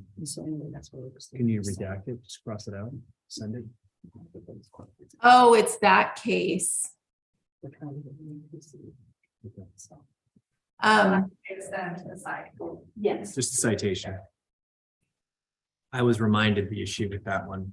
Yes. I was thank told you. we can't redact it, so. I'm Yep, gonna- yep. All right, sending it right. Okay, And Stephanie, you can send, no, the report has it in it too. I will email Ms. Gaffney. thank you.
There's a declaration of probable cause in the court file that doesn't have any information on it. I saw that, just that white piece of paper. Yeah, the one that is Mhm. that Commissioner George used. Yes. And the probable cause statement they used over the weekend that Mr. Enamorado signed from March 19th doesn't have any of that stuff on it. Yes. And that's the one that we're hoping they'll swap out in the EIS report. But I do think that itself alone could be sent to Mary Kay. I think we can send that to Ms. Gaffney. Mhm. And I don't, it's in the court file, but it's not in our file because we pull from EIS. So if the court could scan it to Stephanie, she can forward it on. You want me to take it out of the court file and just give it to you? All right, let's do that. So I think this is everything we need. There we go. Thank you.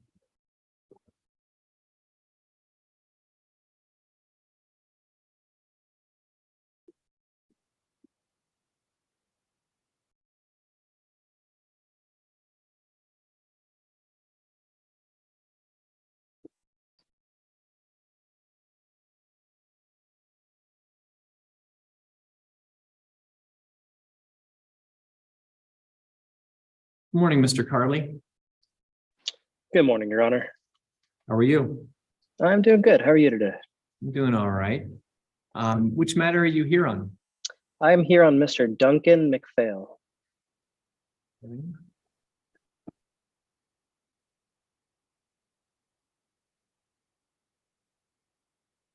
Were you expecting him to be on Zoom or in person? I was expecting him to be on Zoom. Okay. I don't see, I'm monitoring the waiting room and I have the two people in the waiting room are both known and have assigned cases. So I'll pull Mr. McPhail's file. I will let you know I'm gonna have to step off the bench right around 10. Ms. Thayer has to do a conflict matter that's here in the courtroom, but I'll try to get him called. We also have one in custody gentleman who's in a breakout room right now with Ms. Gaffney. So hopefully not too many things in front of you at this point. All right, that sounds good. Thank you so much, Your Honor. Yep. I'm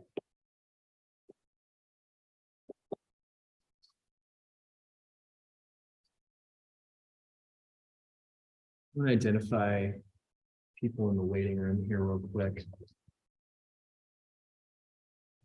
And I believe Sally is the victim on the McPhail case.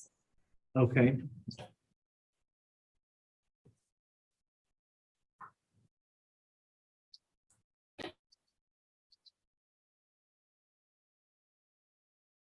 I'll bring in Sally.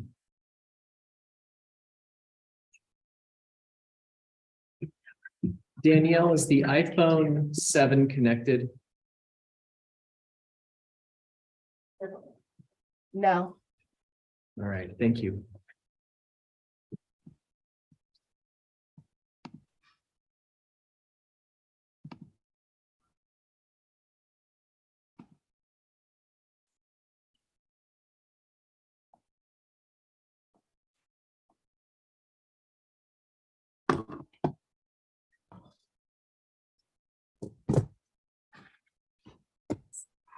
Forgot we had attorney matters this morning. Weird, like time warp. Yeah. Keeping me off balance. Morning, Mr. Johnson. How are you? Good morning, Judge. I just have one, so. All right, sounds good. I was just reflecting on the fact that I don't normally see you guys till this afternoon, so it's just a little bit different than usual. Yeah. And Mr. Johnson, I had emailed over those documents. Are you wanting to enter today or? We're prepared to proceed. I have the JNS. You need us to sign this, or was there another copy already given up to the court? No, I just wanted you to look at it before we gave it to the court. And so it should have been the JNS and the amended PTA. Okay. I'll review that. Thank you. Okay.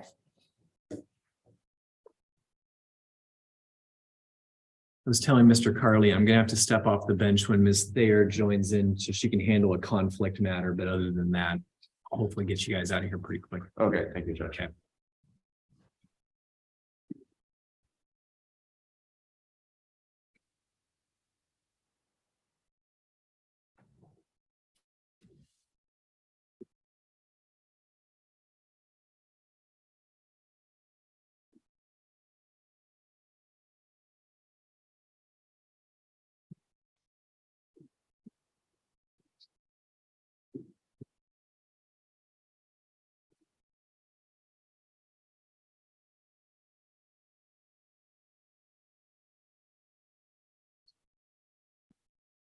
Who do you need, Danielle?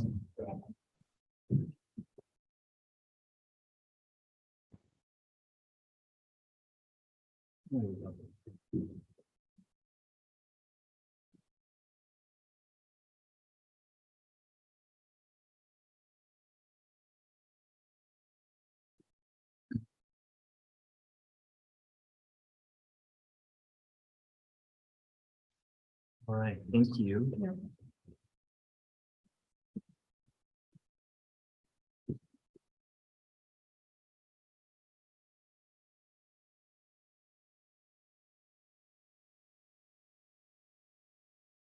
Your show, Mr. Johnson, if you want to call your case, or do you need some more time? I think we're ready, Judge. Okay, sounds good. Which matter are you here on? This would be for David Pagura. Okay, Mr. Pagura, if you come forward, please, with your attorney, Mr. Johnson.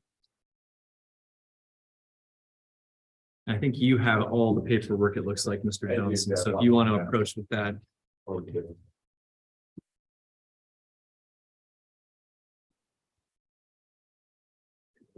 Agreement, this is the judgment consent. Okay, thank you. And the statement of update. All right, perfect. Thank you very much.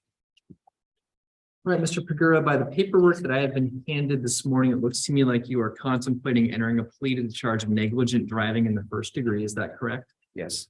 You had plenty of time to go over your case with Mr. Johnson. Are you ready, prepared to go forward today? Yes. If during the course of this plea, at any point you need additional time to speak to him, please let me know. I'm more than happy to allow some additional time. Mr. Pagura, the paperwork in front of me says that you are 34 years old. You completed the 12th grade of school. Are you able to read and understand the English language? Yes. In entering your plea today, you're giving up some important rights that were present on the original charge of DUI. The right to have a speedy and public trial by an impartial jury in the county where the crime is alleged to have been committed, the right to remain silent before and during trial, and the right to refuse to testify against yourself, the right at trial to hear and question the witnesses who testify against you, the right at trial to testify and have witnesses testify for you, and these witnesses can be made to appear at no expense to you. You have the right, you're presumed innocent, unless the charge is proven beyond a reasonable doubt or you enter a plea of guilty, and you have the right to appeal a finding of guilt after trial. Do you understand those rights? Yes. You understand that you're giving up those rights and entering your plea today. The charges you are entering a plea to is a simple misdemeanor subject to 90 days in jail and a $1,000 fine. There is a pretrial agreement. You understand the court does not have to follow anyone's recommendation as to sentence, but can sentence you up to the maximum authorized by law. Yes. Court can place you on probation for a time frame of 2 years, during which time you pay cost, fees, and assessments as authorized by law. If you're not a U.S. citizen, a plea can result in immigration or deportation issues. To the charge of negligent driving in the first degree, taking place on January 28th, 2023 in the city of Battleground, Washington, how do you plead? Guilty. Are you entering this plea freely and voluntarily? Yes. Has anyone made any threats or promises to get you to plead guilty? No. Factual basis reads on or about January 28th, 2023 in the city of Battleground, Washington. I operated a motor vehicle in a manner that was both negligent and likely to endanger persons or property and exhibited the effects of having consumed alcohol. Is that a correct statement? Is this your signature on the form? Yes. I will accept the plea, find it knowing, intelligent, and voluntarily made after advice of rights and advice of counsel. What's going to happen now, Mr. Pagura, is I'm going to hear briefly from our city attorney, Ms. Carmi, who is with us on Zoom. I'm then going to hear from your attorney, Mr. Johnson. And if you choose to speak, you also have the right to address the court before sentencing. Go ahead, Ms. Carmi. Yes, we would ask the court to follow this recommendation. It's somewhat of a hybrid between reckless driving and negligent driving. Certainly, some of the factors the city took into account in making this offer was that Mr. Pagura has already completed a sub-eval and the 8-hour course. We had originally contemplated 10 days of work crew. However, given his work schedule and being the only or the breadwinner in his family, essentially, we did allow him to buy out 7 of those if that's his choice. So what we're trying to make clear on this PTA is that he must physically do at least 3 of those 10 days, and then he can buy out up to 7. We do believe that this does strike a balance between our original offer of reckless driving, but this reduced offer to negligent with a similar, I guess, sentence as reckless driving. Mr. Johnson. Thank you, Judge. Well, Ms. Carmi stated everything so well. There's not too much to say. I would just note that Ms. Pregura, it's correct. He's completed his evaluation and recommended treatment. He's accepting very early responsibility here in this case. He's remorseful. He's prepared to complete whatever the court ultimately orders, but we'd ask that you follow the pretrial agreement. Thank you. Mr. Pregura, is there anything you'd like the court to know? All right, I will follow the recommendation of the parties to the amended charge of negligent driving in the first degree.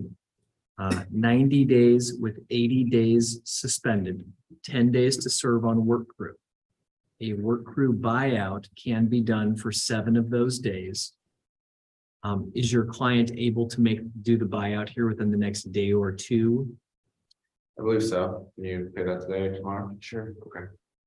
I think, do we have clerk resources to take that payment today if possible? If you pay check or cash, otherwise if it's credit card, you can give me the information to pay and we'll process it tomorrow morning. That'll be paid either today or tomorrow, depending on the method of payment. That leaves 3 remaining days on work crew. What I do tell folks about that work crew sanction is that you must do at least 1 day of work crew every 30 days. If more than 30 days pass and you have not completed a work crew, it gets returned to me. It's a $1,000 fine with $500 suspended for a $500 fine to pay. Added to that is a work crew fee of $30, an alcohol violator fee of $250, criminal conviction fee of $43, and a criminal traffic fee of $102.50. There's additionally an emergency response fee of $200. That is a total financial obligation of $1,125.50. We can give you information on a payment plan for that. The court clerks can give you the buyout fee total for the 7 days of work crew. Other conditions of sentence are not to drive without a valid license, to submit to a breath or blood alcohol test upon the request of law enforcement, no criminal law violations or alcohol related infractions. You're on probation for 24 months. You are to obtain and provide the court a copy of your substance use evaluation, copy of your 8-hour ADIS class, and to complete the victims panel within 60 days. We are going to set a review date of January 22nd, 2023 at 1:30 p.m. That is a mandatory court date. Certainly, if you have completed your work through by then and your other obligations, we can strike that date. But until that time, that the expectation is that you will be present that. Mr. Pregura, do you have any questions regarding what's transpired in court today or your sanction? What was that review date, Judge? It was the 22nd of June, 2023 at 1:30 p.m. Sorry, jumping. Any questions? Yeah, no, that was Oh, it. there, okay. I heard you. All right, so Mr. Pregura, we're going to be getting you some documentation over by the door. Once you have your documentation, you are free to go. Thank you, Judge. Thank you. Pro Tem Thayer, do I see you here on our Zoom docket? You do. Good morning, Judge. Good morning. I do have Mr. McFadden here in the courtroom, so I am going to step off the bench. Mr. McFadden, if you'd come forward so Pro Tem Thayer can handle your matter.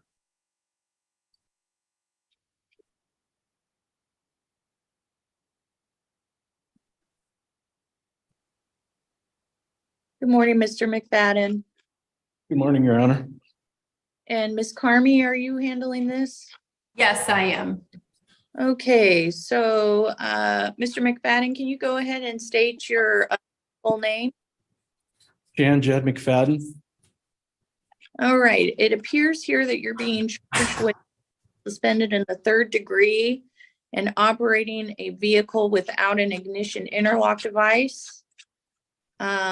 There is also a traffic infraction that's been cited associated with that, and operating a motor vehicle without insurance.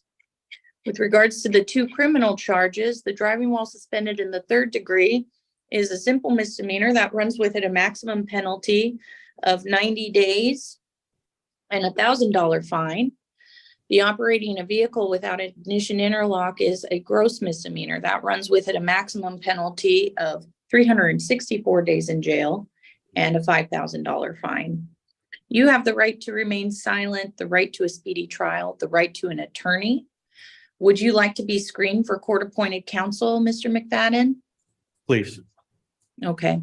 Are you currently working? I am. And what do you do for work? I work at UNFI. Doesn't seem to be full-time. I Not never full- know when I'm getting off, Okay, and I work 4 days a week. okay. And how much are you making a month? Right now, probably in the neighborhood of $15,000 to $2,000. And then do you have any dependents? No,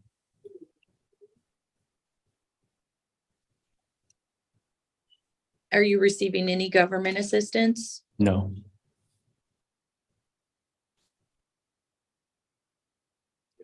And then after all of your debts and bills, how much are you, well, I guess after rent and bills and utilities, how much do you have left over? Very little, if anything. The hours seem to be coming more now. I'm still within my probationary period, within the 90 days. So hopefully the hours pick up. Okay. Ms. Landwehr, I don't have the chart that the judge usually refers to. He is eligible, Your Honor, and if we could assign Mr. Campbell, and he is here today. Okay. Do we want to give him an opportunity to speak to him? Ms. Yes, Carmen, are you seeking any sort of release conditions? On Mr. McFadden, I am not making any increased release conditions beyond standard. Okay, then perhaps we can just proceed to arraigning him without him needing to speak to Mr. Campbell to kind of move things along. Is the court comfortable with that? Yes. And I am as well. Okay, so Mr. McFadden, at this point in time, I've gone over what the charge is. I have also gone over what the penalties associated with those charges are. I've reviewed the probable cause statement and have found probable cause. We can move forward with release. And it sounds like Ms. Carmi is just recommending standard release conditions. I guess you can go ahead and recite what those entail, Ms. Carmi. Yeah, so we would just ask the defendant to remain law-abiding, appear at all court dates, and because it is a driving offense, we would require that he not drive without a valid license and insurance, as well as interlock per DOL, since one of the underlying charges is a failure to have interlock. Okay. That sounds fair enough. And then, Mr. McFadden, do you want to go ahead and enter a not guilty plea to both counts? Yes, Your Honor. Okay, not guilty plea is accepted. And then we'll go ahead and put this on the May 18th docket, Ms. Landwehr? Yes. Okay. And that's afternoon? Afternoon, 1:30. Okay, all right. So Mr. McFadden, your next court date is going to be May 18th at 1:30. You'll want to follow those release conditions. You'll want to appear at that court date. Failure to appear could result in issuance of a warrant for your arrest. So we'll see you back here then. Is there anything else that we need to cover? No, Your Honor, thank you. Okay, and then let's make sure that we track the infraction along as well. Perfect. Okay. And Your Honor, I am sending you the hearing notice to sign, and if you could send that back to me, I can get it copied to Mr. McFadden for you, please. Okay, will do.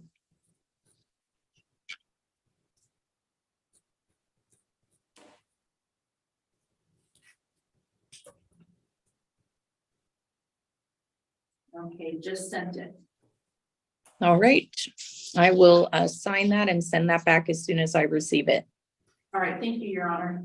All right, thank you. Thank you. Thank you, Ms. Carmi. You can go ahead and have a seat. I'll wait until we get the order.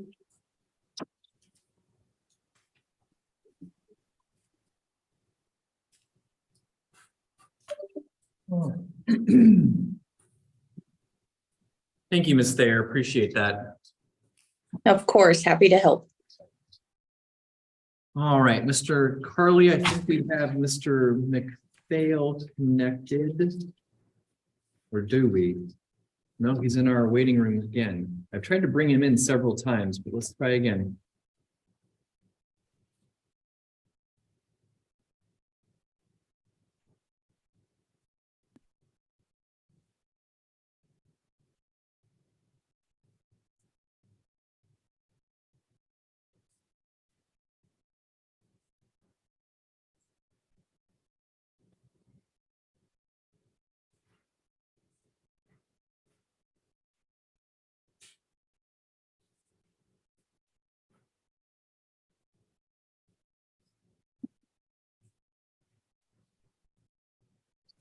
All right, well, we're waiting for Mr. McPhail to connect. Let's go to Ms. Gaffney. Ms. Gaffney, are you ready on Mr. Goheen Ringo? Yes, Your Honor. Thank you, Your Honor.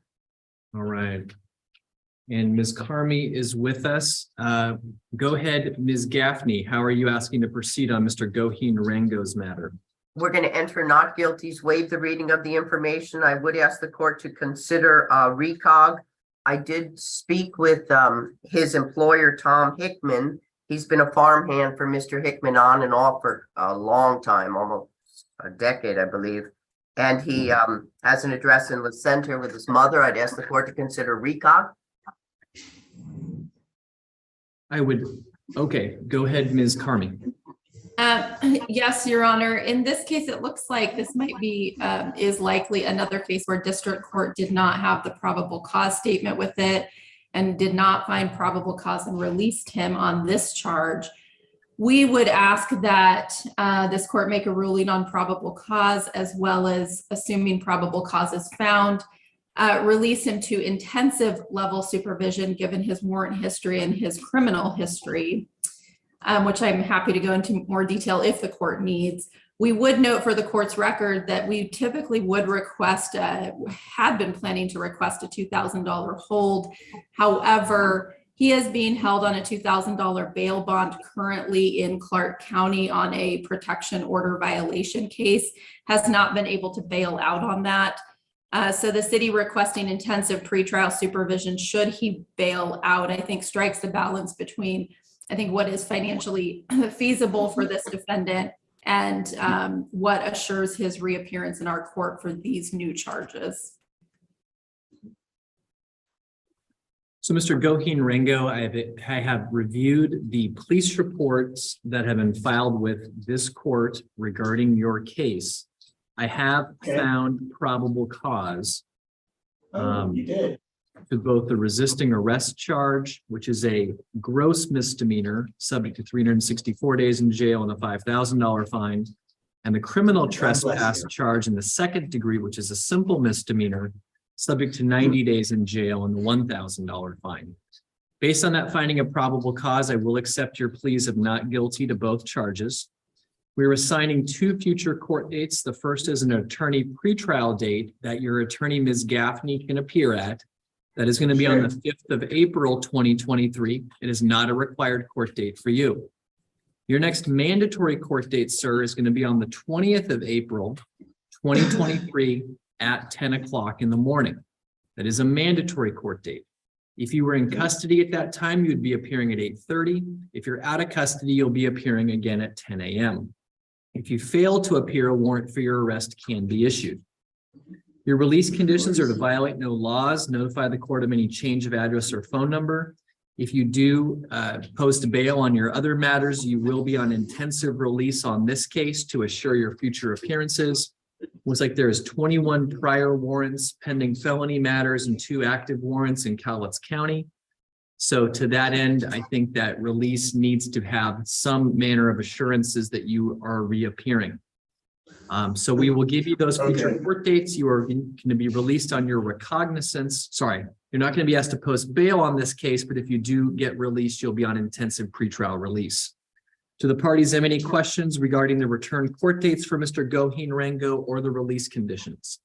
I would like to state something for the record. I was never read my Miranda rights. Okay, you can certainly discuss that with Ms. Gaffney. Miranda is something that attaches only if you're being custodially interrogated and your statements are being used against you. I don't think that's the case here, but certainly you can talk to it about it with your attorney. All right, thank you. I wasn't interviewed either. Your Honor, I did advise him on the resisting that it was a misdemeanor under 9A76-040. Yes, gross misdemeanor and a simple misdemeanor are the two charges we have on. Thank you, Your Honor. Thank you both. Thank you. Thank you, Ms. Carmi. Thank you.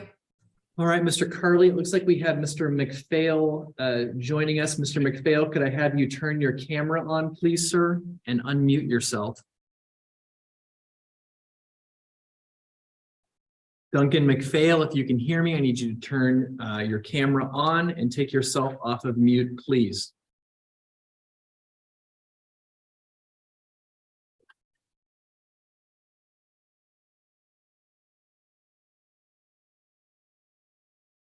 All right, sir, can I have you state your name and date of birth, please, for the record?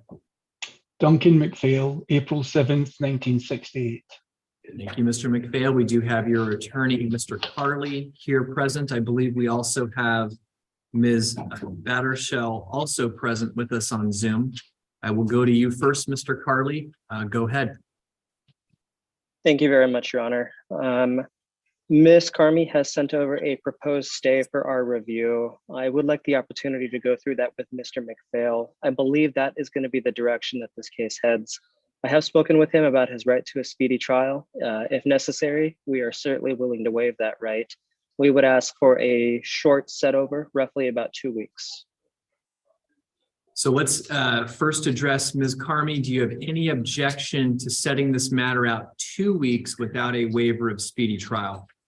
Don't believe so. Let me triple check. Looks like commencement date was the 9th of February. So you'd be about 60 days elapsed at that point. That is fine. I mean, absent something going sideways, I think Mr. Carly and I know where this is going, and the victim has given approval, so that should be fine. Okay. So that would put our return court date, setting this matter out 2 weeks to April 6th. Is that the intention of the parties? Yes, please, Your Honor. Thank you. So Mr. McPhail, your next court date is going to be on April 6th, 2023. That is going to be at 1:30 p.m. If you failed to appear at that time, a warrant for your arrest certainly could be issued. It sounds like Mr. Carly has some documents to go over with you. My hope is that you will stay in good contact with him so we can have something meaningful to discuss at that next court appearance.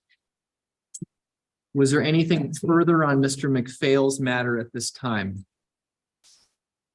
Not from defense, Your Honor. No, Your Honor. All right, Mr. McPhail, we have your return dates. Release conditions that are in place will remain in place. And we'll see you back here, like I said, 1:30 p.m. on the 6th of April. Thank you all. Thank you, Your Honor. Thank you, Ms. Carmi. Thank you.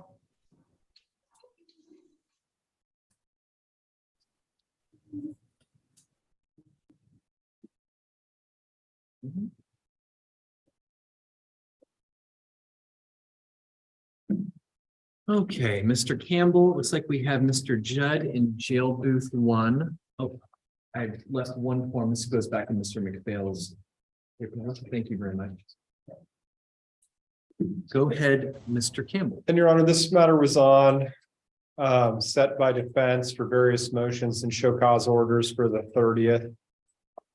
Seeking dismissal based off of a lengthy estimated delay in the client's transport to restoration services up at Western States. So just to make the record clear, the delay was about 11 months. I would ask, I had spoken with Brett's grandmother. I think the victim in our case, Gaylord Poff, may be on Zoom. Do we have him on Zoom here? I do not. So it's like everyone that I have on Zoom is identified except for a person whose first name appears as Don. D-O-N. I don't see a Don. Do you want me to bring that person in? I'm not sure, Judge. I mean, sure. I spoke with his grandmother just because of some logistical issues that Mr.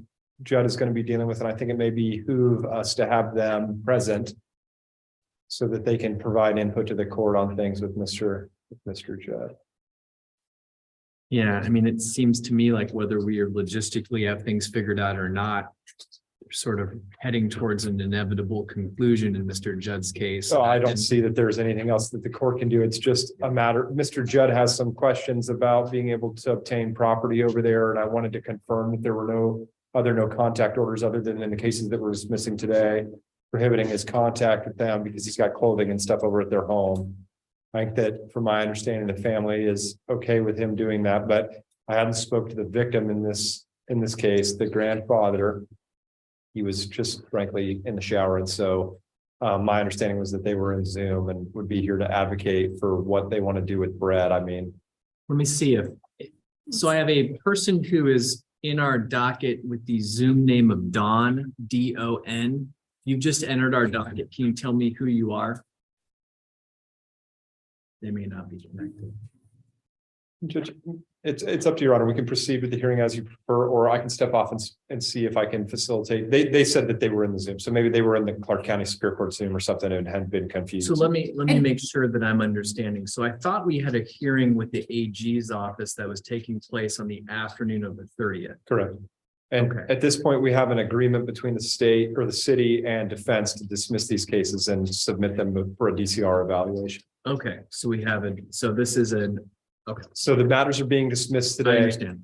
And then just logistically, and I can speak to the family about this afterwards, or the prosecuting attorney can as well. Mr. Judd is going to be released from custody. It's likely that he's going to be taken to Peace Health. Mhm. They are likely to talk to him for a short period of time, up to 72 hours, but it's probably going to be much shorter than that, and then he's going to be released. Yeah. He has bail that's been posted in a felony matter. I think that felony matter, Mr. Judd has a court hearing on the 28th. You need to make contact with John Terry's firm about that hearing. And yes, the city can indicate that any no contact order on any of Mr. Judd's cases has terminated. The only remaining one is his felony matter with a non-family member. Yeah. So Mr. Judd, I spoke with your grandmother and she is apparently okay. I didn't speak with Mr. Poff, and I'll call back and talk to them. But basically she said, it's okay for you to get your belongings. I don't have any other information for you. You'll have to work that out with your family. And then I would just encourage you to work with DSHS on the housing that you and I discussed. He apparently may have some resources that are being provided to him, but just stay in contact with John Terry's office. Your matters out in Battleground are done. Yes, sir. Thank you. You know how to contact John Terry? I do not know how to contact John Terry, but I have I believe it's a community, like a community help center card that came from the hotel envelope. And When's your next court date, Brett? February 28th, sir. March 28th, whatever that is, 5 days from now. Yes, sir. Make contact with John Terry's firm. I'll send him an email that you're out. Yes, sir. All right. Good luck, Mr. Judd. And Your Honor, could we quickly, I think the only reason I wanted Mr. Judd present was because we do just need, although he's already probably lost this right, we do need to officially fill out the ineligibility to possess firearm because of the 1077 dismissal today. Yeah. If the clerks could bring me the. I'll go get that paperwork, Judge. I filled it happy to- out. No, I filed it already. It's filled out in the court great. file. I apologize. I did not sign. No, off you're on it. fine. Let me do that right now. So, Mr. Judd, under federal law, you're not up to possess or own firearm ammunition.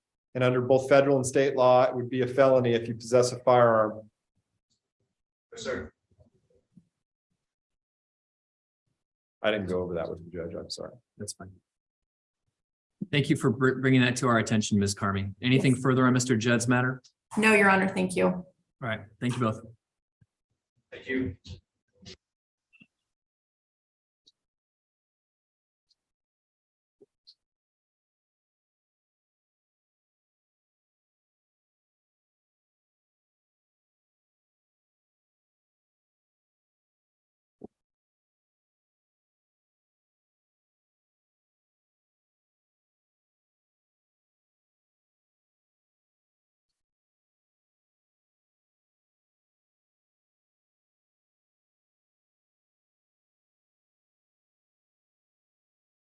All right, so I know Mr. Buckley is waiting for Mr. Cheney. Ma'am, behind Mr. Buckley, what's your name? And you're the victim. Okay, and which matter? I would come. Okay. It looks like he is with Mr. Campbell. Folks in the back? You're Mr. Reynolds? Okay, and you're with Mr. Reynolds, sir? Okay.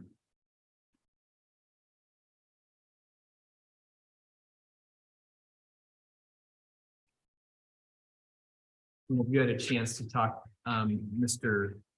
Reynolds, have you had a chance to talk to Mr. Campbell this morning? Okay. Hopefully, I think that was our last custody matter. I have Mr. Hall, who is with Mr. Cheney, Ms. Coyle, who is with Mr. Cheney. And I have Kylie Bernard, who is with. And Mr. Busby, are you here on Ms. Bernard? Is that your matter? Your Honor, I'm here on, I think most of Mr. Cheney's cases, Kylie Bernard, Mr. Buckley. It looks like Ms. Bernard is also with Mr. Cheney, so hopefully we have Mr. Cheney with us soon. I don't believe he's gonna get on until 11 o'clock, Your Honor, is the information I got from Mr. Cheney. Well, that's not very good. No. I will try and reach out to him and let him know that Mr. Buckley is waiting in the jail booth. Mr. Buckley is not in custody. Mr. Buckley is present in the courtroom. Oh, I thought there was another in custody. I apologize, Your Honor. No problem. Yeah, I don't think we have any other in custody matters are all completed. It looks like everybody waiting with the exception of Mr. Reynolds is a Mr. Cheney case. Your Honor, do we have Cole Judd? I do have Cole Judd's file. He doesn't appear present in the courtroom. Okay. I have one person who is yet to connect named Dawn. Okay.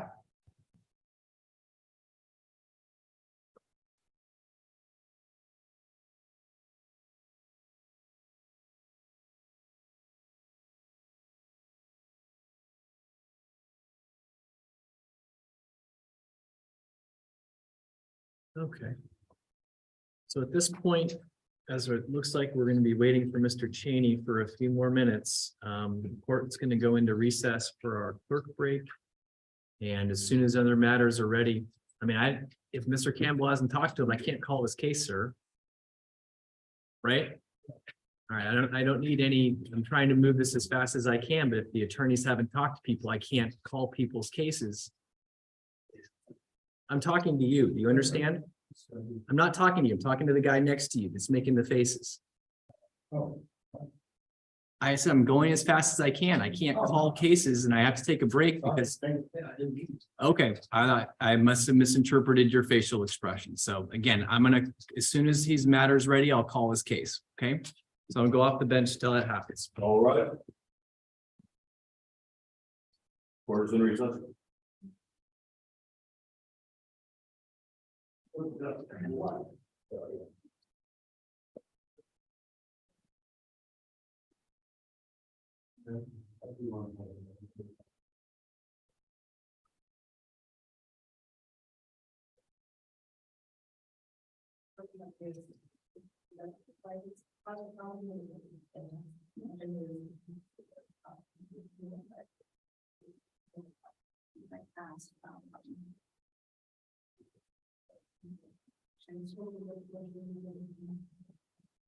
that's not bad.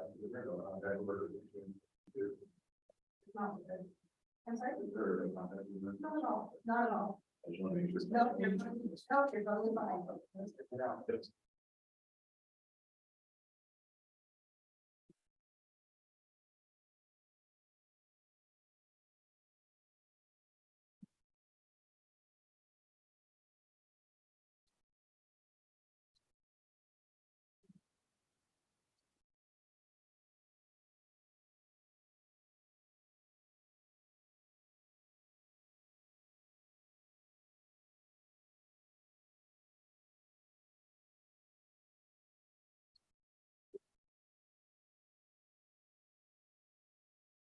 Mr. Devon. Yeah. Yeah, Liz.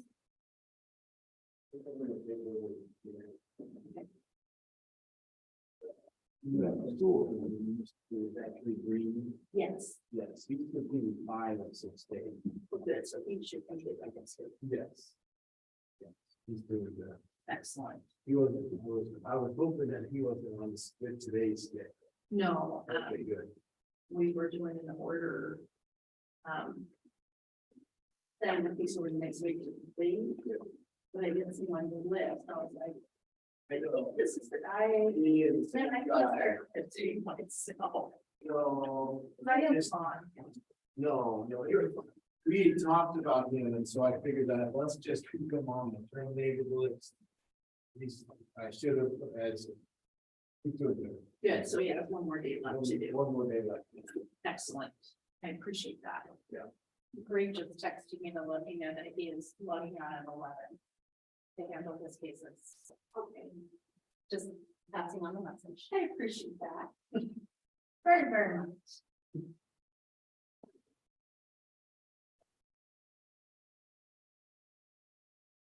Did you get that gentleman this morning from her group? Yeah, Carter, A girl? David, yeah. Yeah, so he's in the club. Hey.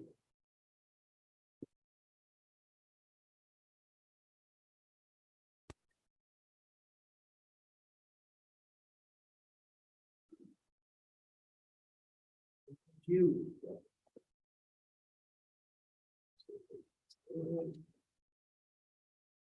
I'm gonna play. No.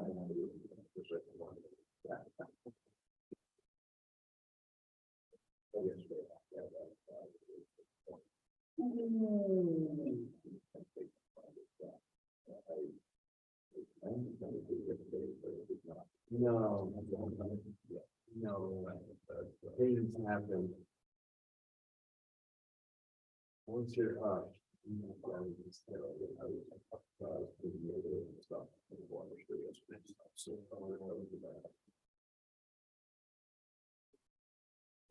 Alice Martin. Well, he's never left. It's different left. He's not wrong.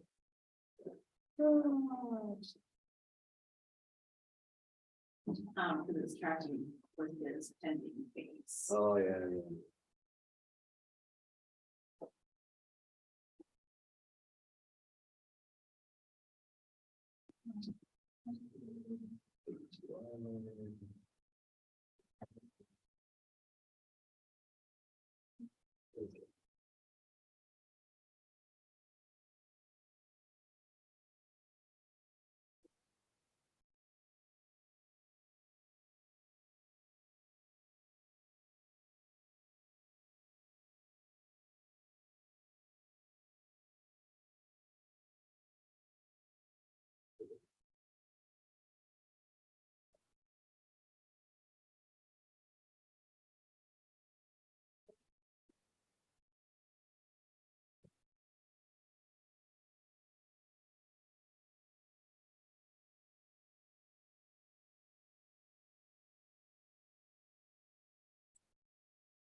I think so.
Yeah.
Mr. Rhodes, you step out.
Every time.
Madam J, if you can hear me, this is Greg Cheney. I'm here.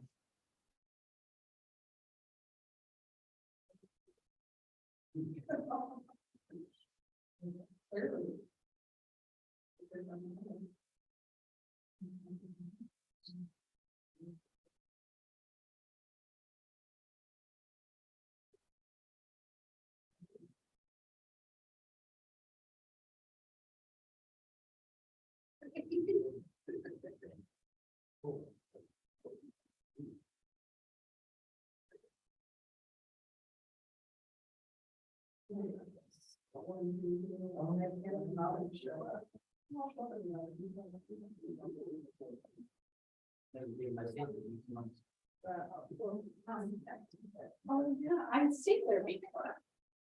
And that, we did it even for. Anybody looking for any? This one was similar. So, thanks.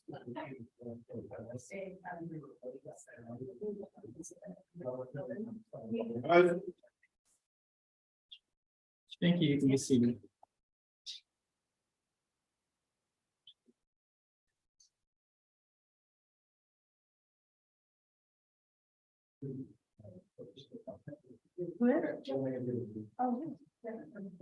Just bring it to the right. Bring the evaluation to the next one. All right, so let's go ahead, Ms. Ward, for Mr. Polensky. Yes, Your Honor. Mr. Plinsky is logged on to Zoom. Harley, can you unmute yourself?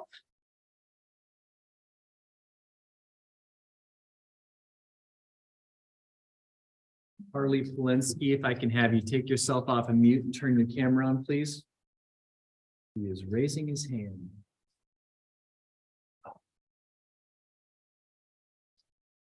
All right, need you off mute.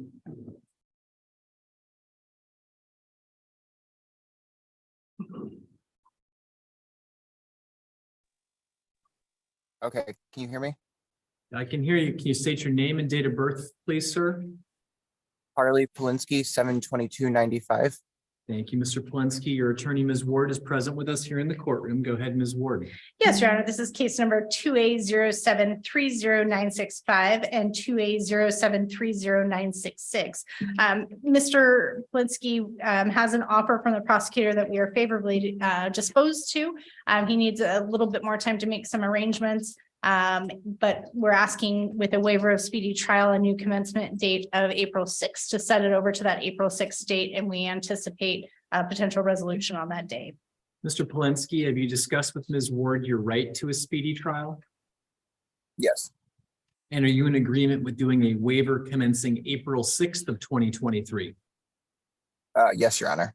Again, that would give the city, in this case, the city of Battleground, 90 days from that date if it became necessary to bring you to trial. I will accept your waiver. I'll find it knowing, intelligent, and voluntarily made.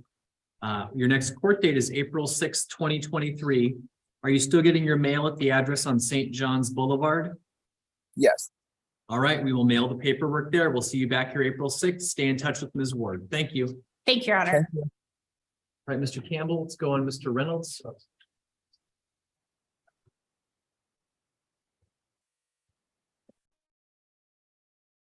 Oh, I gotta get it signed. We talk about your right to speedy trial. You want to waive it? Go ahead and sign it. Your Honor, as he's signing this, I'll just indicate, Mr. Reynolds is dealing with a lot of barriers. He currently is homeless in our community and he's in treatment. He's shown me records indicating that he's in treatment, but he struggles to communicate with me. I've sent court dates and I don't have the treatment evaluation yet. I think by the time we get to the next court date, we should have that treatment evaluation. He signed a release of information for me to communicate with CMAR, which is where he's doing treatment.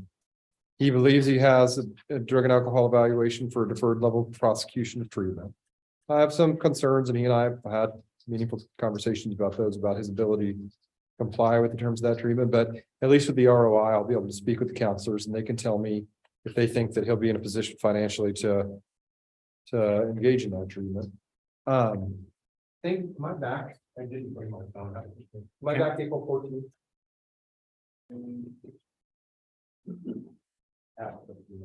April 13th. April 13th, Your Honor, would be the requested commencement date as well as the next court date for Mr. Reynolds. And then hopefully we can either make a decision that he's going to proceed with a deferred or some other resolution or set the matter for trial. Mr. Reynolds, have you discussed with Mr. Campbell your right to a speedy trial? In entering a waiver starting April 13th, 2023, you are giving the city of Battle Ground 90 days from that date if it became necessary to bring you to trial. You understand your right to a speedy trial? And are you agreeing with to a waiver commencing or beginning that day? We'll accept the waiver, find it knowing, intelligent, and voluntarily made after advice of rights and advice of counsel. Mr. Reynolds' next court date is April 13th, 2023 at 10 o'clock in the morning. Release conditions he's been previously required to follow, including the enhanced pretrial release, will remain in place. One thing, Judge, I didn't mark the scram box on that. The previous order that I saw was marked for scram, but he has a BART system. And so Correct. I would ask that we just clarify on this order that he's to continue with BART. Yeah, I'll circle the BART. Okay, thank I you. do recall that we had discussed that at his last court date, and because it was a more. Yeah, I just more wanted to be sure that he was financial good and in compliance with, I think he is, because he's in compliance with everything as far as I can tell. but- Yep, I have no issues with that. I've Right. circled the BART monitor as the release condition. We'll get you some paperwork over by the door, Mr. Reynolds. Once you have it, you are free to go. Thank Thank you.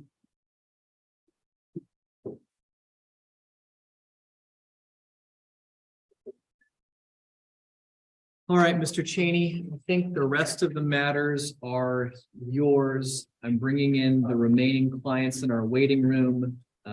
Ms. Coyle, or Mr. Coyle, Mr. Hall, and then courtroom is Mr. Buckley.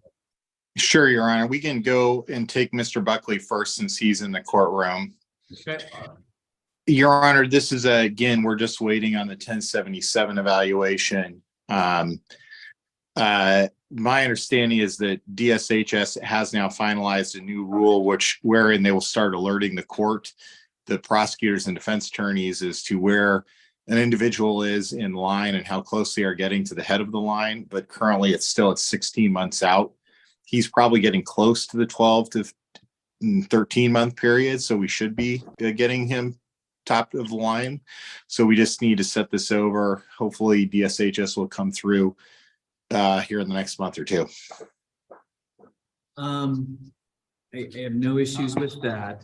In regards to the time frame to have Mr. Buckley return. So it sounds like you say he's about at the 13-month mark. These That's my best. evaluations are out about 16 months. Right.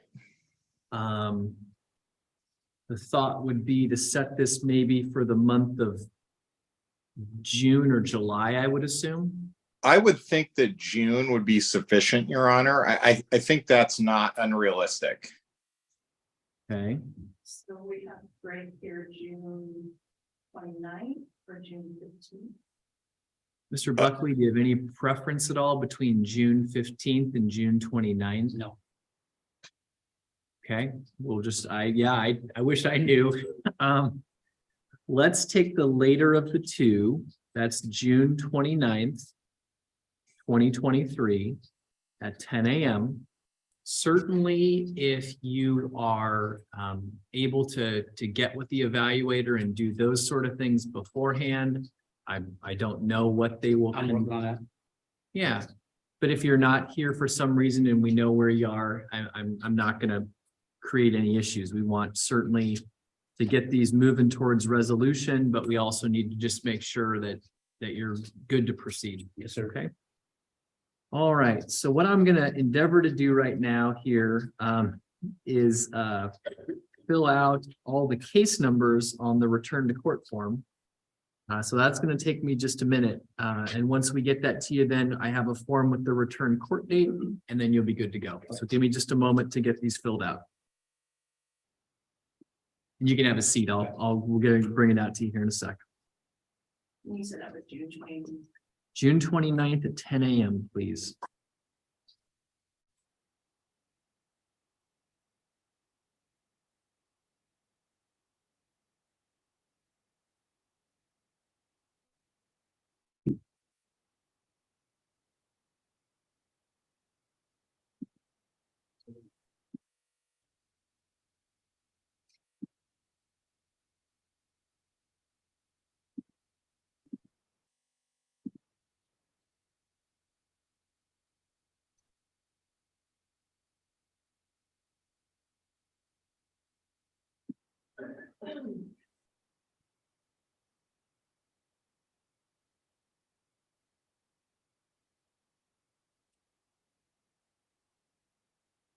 Recording in progress.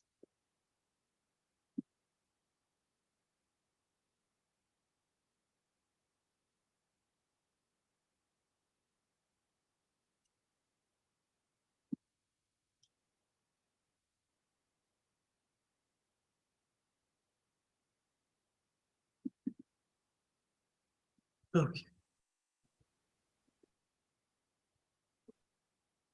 No, I'm gonna try to hook those all back together. There you go.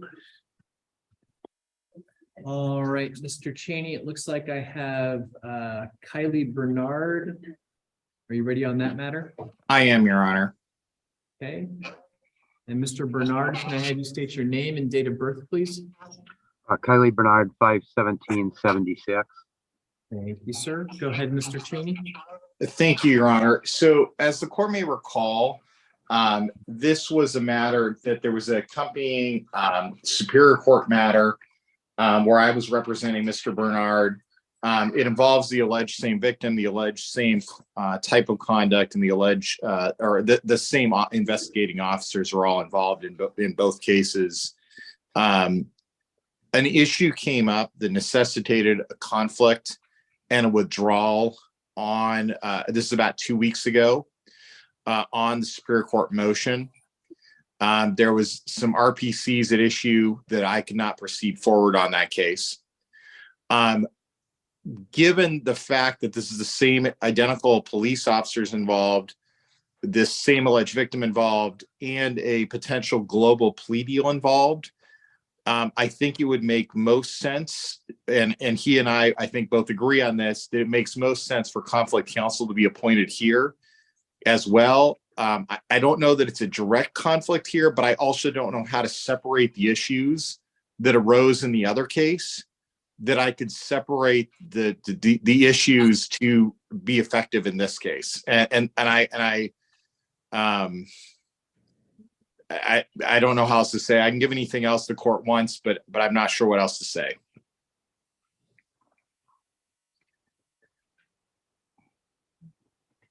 All right.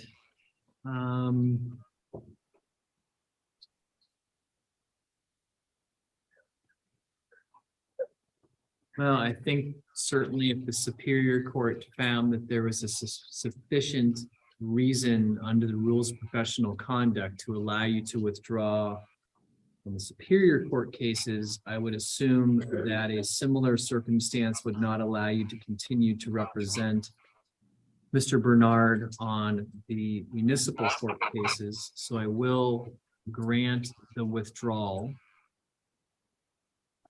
Do we have someone in mind to assign at this point to Mr. Bernard? We have, it looks like we can assign Mr. Campbell.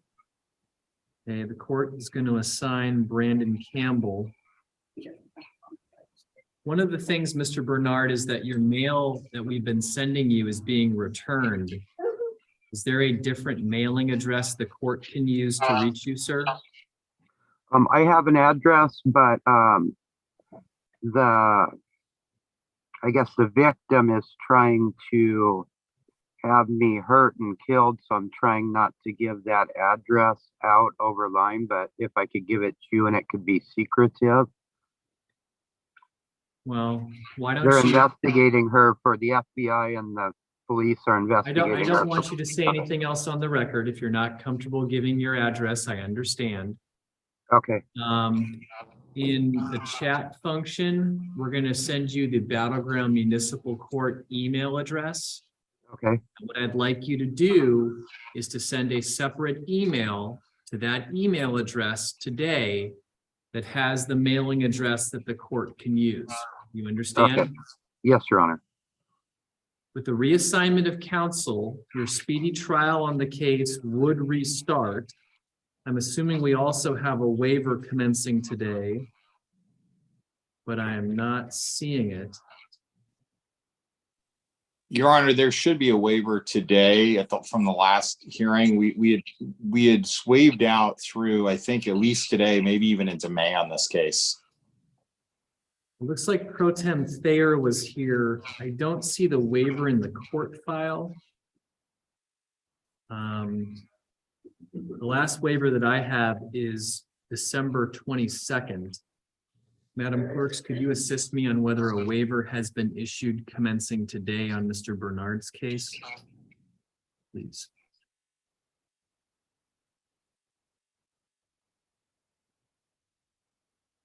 Michelle, there should be a waiver December 22nd. Is there one in there?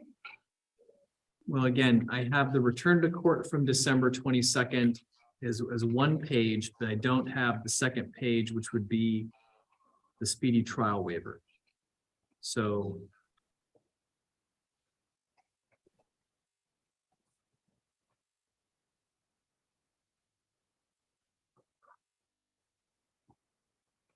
I have no reason to doubt there is a waiver. I just don't have it.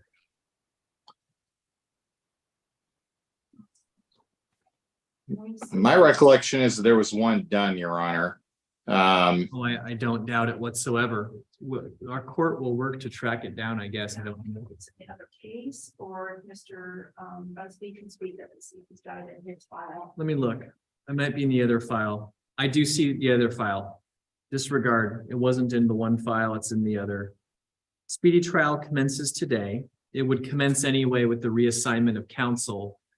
Let's set this matter out to Mr. Campbell's next court date. And what's going to happen, Mr. Bernard, when we send you, when we are going to send you the, we're going to be sending you the email address in chat for you to respond to. When you respond with your mailing address, we will send you then the contact information for Mr. Campbell, so you can be in touch with him about your case. I think his next court date's the 13th of April. And should I put it to the host or the, You're not sending it, you're not sending it to us. We're gonna send in chat to you the court email address. I got it. You're Okay. going to respond to that email address. So the only record of that address goes from you to the court. Okay, perfect. Court will respond back to you with Mr. Campbell's contact information. Okay. Perfect. Got it. Okay. So can we send that address to Mr. Bernard in chat? And can I have that verified that that's been sent, please? It's already been sent. I got it, Your Honor. Thank you, Danielle. So Mr. Bernard, I think we've already sent you the address in chat. Can you verify that you have that address, please? Yes, sir. I have that address. Okay, so you're going to respond back with your mailing address. Yes, Your We're Honor. going to schedule you next for court on March 13th, 2023. That's going to be at 10 o'clock in the morning. I think if you are joining us from another time zone, please note that that's 10 a.m. Pacific time. Okay. Do you understand, Mr. Bernard? I don't have any audio from you, Mr. Bernard. I don't know if your audio is dropped off. I thought you said March, Your Honor. No, the waiver started March 23rd. Your next court date, so you're able to talk to Mr. Campbell, is going to be April 13th. I got you there, Your Honor. 2023 at 10 o'clock in the morning, okay? Yes, sir. All right, do you have any questions regarding what's taken place in court today? No, Your Honor. Do you have any questions regarding your next court date? No, Your Honor. Please respond with that mailing address, and again, we'll send you the information for Mr. Campbell. Thank you very much, Mr. Bernard. Have a good day. You too. Thank you.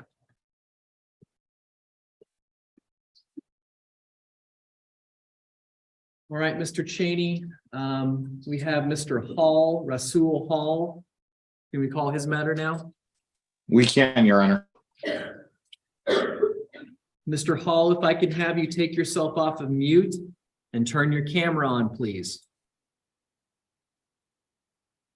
Rasul Hall.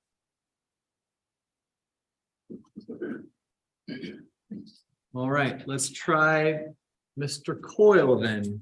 Hi, Your Honor. Okay, thank you, Mr. Hall. Apologize. Can you turn your camera on, sir? Thank you very much, sir. All right, you are present with your attorney, Mr. Cheney. Go ahead, Mr. Cheney. Thank you, Your Honor. Mr. Hall, can you hear us? We can't see you. You just jumped off the screen. Yeah, There I you can hear go. you. There was a plane passing me. Sorry. Okay. So, Your Honor, seeking a brief set over on this case, I think May should be sufficient. We're working on some other issues that I'll talk to Ms. Carmi about. Additional investigation on this case. Ms. Carmi, I think, is aware of some of the collateral issues going on.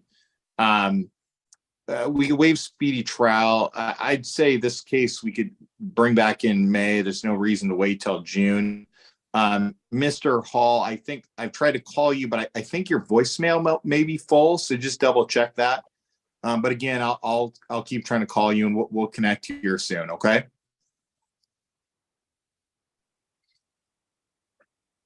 All right, so let me make sure. So Mr. Hall's speedy trial commenced today. Mr. Hall, have you had the opportunity to talk to Mr. Cheney about your right to a speedy trial? Today I have not. We haven't talked about it today, Mr. Hall. We talked about it before, but if you want to talk to me about it today, again, in another breakout, we can do that. Okay. Do you want to talk to Mr. Cheney in a breakout room, Mr. Hall?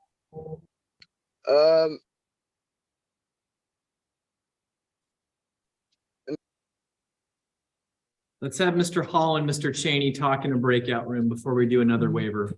Okay. Mr. Hall, we're going to be sending you an invitation for a breakout room. Please accept that invitation so you can speak in private to your attorney, okay? Okay, Thank you, Mr. Hall. You'll be back in front of me momentarily.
Ms. Carmi, while we're waiting for Mr. Cheney in the breakout room, it looks like I have two other people that are not present. I have Cole Judd, which I believe is a Ms. Ward client, and I have David Russell. Looks to me like Mr. Judd was cited in. He was scheduled today for both a readiness and a show cause. Looks like he hasn't made any of his contact with pretrial release at all. Ms. Ward, did you want to be heard on Mr. Judd? I don't have any information for the court regarding Mr. Judd, Your Honor. Okay, thank you very much, Ms. Ward. Ms. Carmi, in regards to warrant and bail for Mr. Judd? Yes, we would have, we had set this on for show cause, given his lack of compliance. We were going to ask that he be taken into custody for release violations in the amount of $5,000. We would ask for a warrant to issue in that amount. All right, so Mr. Judd was scheduled for court today. That notice came to him back on the 9th of February. That was an in-person court appearance. He was scheduled today for 10 o'clock in the morning. Right now, it is 11:22 in the morning. Ms. Ward, his attorney, is here and present. We also have notations from pretrial release. Mr. Judd was on intensive release, Cole Judd, that he had not checked in with them at all. So as a result, on case number 3A00401138 for Mr. Judd, a warrant is authorized in the amount of $5,000. The other matter, thank you. The other matter we have, it looks like, was a Mr. Campbell case for this morning. That was Dave Russell on a charge of malicious mischief and vehicle prowl in the second degree. It looks like he had some active warrants at the time. This was no contact with Richfield Mini Storage. Mr. Campbell, do you have anything to add on? I don't think he's even with us now. I don't think Mr. Campbell has anything to add on Dave Russell. In regards to a warrant for Mr. Russell, Ms. Carmi. So I'm just looking to see what his last warrant amount was. My computer is thinking, just 1 minute. Yeah, it looks like he hasn't any previous warrants in our court, but it appears that he had active warrants to clear up. I'm seeing warrants on some driving cases, it looks like. Yes, and it looks like those all range from $500 to $5,000. In our case, I think the general assumption was that he would not be appearing today. This comes as no surprise. We would ask for a warrant issue in the amount of $2,500. All right. Again, this was a matter that Mr. Russell appeared in person for court. He had notice of his court date, was given his paperwork. Warrant is authorized in the amount of $2,000 on cause number 3A0146742 for Mr. Russell. All right, I see that Mr. Cheney and Mr. Hall are back. Mr. Hall, did you have an opportunity to talk to Mr. Cheney in the breakout room? Yes, I did, Your Honor. All right. And Mr. Cheney, what was decided in regards to speedy trial for Mr. Hall? Your Honor, he's okay with waiving with a return date in May. And then I'll talk to Ms. Carmi. I think Ms. Carmi is aware of what's going on elsewhere. And we should have significantly more information as to setting a trial date if needed in this case at our next return date. In regards to Mr. Hall, we need a return date with Mr. Cheney in May. Madam Clerks, can you help me with that? All right. Let's set Mr. Hall for the 11th of May, 2023 at 10 o'clock in the morning. That's going to be your next mandatory court date, Mr. Hall. Are you comfortable with doing a speedy trial waiver that begins the same day, sir? As in, just May like, what is 11th, that? 2023? Yes, that'll be my next court date, yes. Okay, so that would give, in this case, the city of La Center 90 days from that date if it became necessary to bring you to court. You're in agreement with that? Yes, Your Honor. All right, I will accept the waiver, find it knowing, intelligent, and voluntarily made. Mr. Hall's next court date is May 11th, 2023 at 10 o'clock in the morning. Please make sure, sir, that you're staying in touch with your attorney, Mr. Cheney. Are you still getting your mail at the address on Harold Street? Yes, I am, Your Honor. All right, we will send the paperwork there. Thank you for your patience today, sir. Have a good day. Thank you. You as well. Right. All right. And our last matter, it looks like, is Mr. Coyle. Mr. Coyle, if I could have you unmute and turn your camera on, please.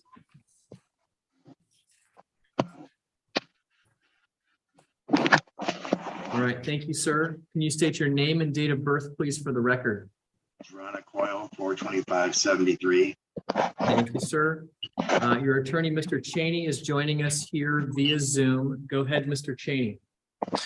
Yes, Your Honor. I believe Mr. Coyle is working to get me some mental health paperwork or something along those lines. Mr. Coyle, I don't know. I've tried to call you. Have you been getting my phone calls? I'm wondering if you're either your voicemail is full or if I've got a bad number because I haven't been able to reach you. I know the number works now. My phone wasn't ringing and I had the phone company fix it. I had no ringtone and okay. So it okay. works. It works. All right, good. It's working now. All right. So, Your Honor, if we could set a this again to that same May date that we just set the previous case. That way Mr. Coyle and I can speak about his case now that his phone is working again. Mr. Coyle, if you'd waive speedy trial, again, that same date, I'd appreciate it like you have before. That means you have 90 days to go to trial. If we need to from May, if you have any questions about that, we can go into a breakout room. No questions. No questions. So Mr. Coyle, are you comfortable doing a speedy trial waiver commencing May 11th, 2023? Yes, Your Honor. Okay, that would give, in this case, the city of Battle Ground 90 days from that date if it became necessary to bring you to trial. Do you understand that? Yes, Your Honor. All right, I will accept the waiver, find it knowing, intelligent, and voluntarily made. Mr. Coyle's next court date is May 11th, 2023 at 10 o'clock in the morning. We're going to be mailing you some paperwork, sir. Are you still getting your mail on the address on 9th Avenue in Kelso? That's correct. Yeah. All right, we will send the paperwork there. Thank you very much, sir. You can log out. Thank you. I got one form I need to do here. I was talking ahead of my writing. Just a sec. Okay, and I think that concludes our morning docket. So other than needing to fill out Mr. Coyle's speedy trial waiver, is there anything else that we need to attend to at all? Your Honor, I was just briefly going to address the 2 no-show arraignments, or at least my record. Oh, yes, let's do that. I apologize. Let me just finish writing out this waiver here, and then I will we'll handle those. Thank you for bringing that up, Ms. Carmi. For someone who didn't get into Las Vegas until midnight last night, you are on the ball today. Well, it's funny, and the flight was even further delayed, so it was quite late, but it was a hilarious flight because it was a bunch of Gonzaga fans in their gear coming to tonight's game. So the whole flight was hilarious, and Gonzaga people, like, as long as you said you rooted for Gonzaga, everyone was like shaking your hand and wanting to give you things. The pilots were getting in on it. It was pretty funny. Well, that's good. At least you had some something exciting on your plane. Yeah. Okay, so let's deal with the arraignment, folks. The first I have is Alan Jacob Bryan. Mr. Bryan was cited for driving while suspended in the 2nd degree.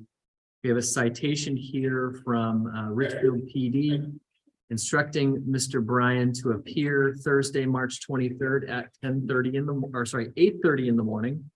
Again, noting for our record, it is the 23rd. It's 11:30 now. That's 3 hours ago. In regards to, I did review the police report. I did find probable cause. Go ahead, Ms. Carmi, regarding warrant. Yes, in this case, we did note he does have one warrant that at the time I reviewed this case had not issued because it was signed on March 15th, but it has now issued as of March 20th in Cowlitz. So he does have an active warrant in another county with the pending DUI and a pending hit and run. So we would ask for a warrant slightly beyond the standard amount in this case for DWS2. I'm not sure what that is. Yeah, so very clearly we have Mr. Bryan getting a succession of very problematic charges. In January, he's charged with hit and run. In February, he's charged with DUI. In March, he's charged with driving while suspended. Clearly, we have an escalating amount of criminal activity from him. I will authorize a warrant in the amount of $2,500 for Mr. Bryan. Okay. Thank you. All right, so our other matter then is Taylor Height, who looks to be on warrant status since September of 2022, has another DWS charge. Yeah, and an operating vehicle without insurance charge. So he's on warrant status already. It looks like the last warrant on Mr. Height's case, Ms. Carmi, was for $600. Okay. Go ahead on the new case. Yes, I think at this time, Your Honor, especially taking into account that he was specifically notified, just less than a week ago of this court date, doesn't seem to be taking any of it seriously, certainly doesn't appear in our court. We would ask for a $1,500 warrant on this matter. Yeah, note from the citation, he's given Thursday, March 23rd at 8:30 in the morning as his date. Looks like this was served to him in person. I did review the police report. I did find probable cause. Warrant to issue in the amount of $1,500 for Mr. Height on the cause number ending in 809. The other warrant will stay in place at $600. And I think with that now, that concludes our morning docket. Okay. So are you going to be with us? It sounds like from 1:30 to 2, or what's the plan for this afternoon? Yeah, I'll be here for the afternoon docket. It's, our event is not till 7. I've got plenty of time. We're good. I will be Okay. here. Sounds good. Okay, Okay. we'll be in recess until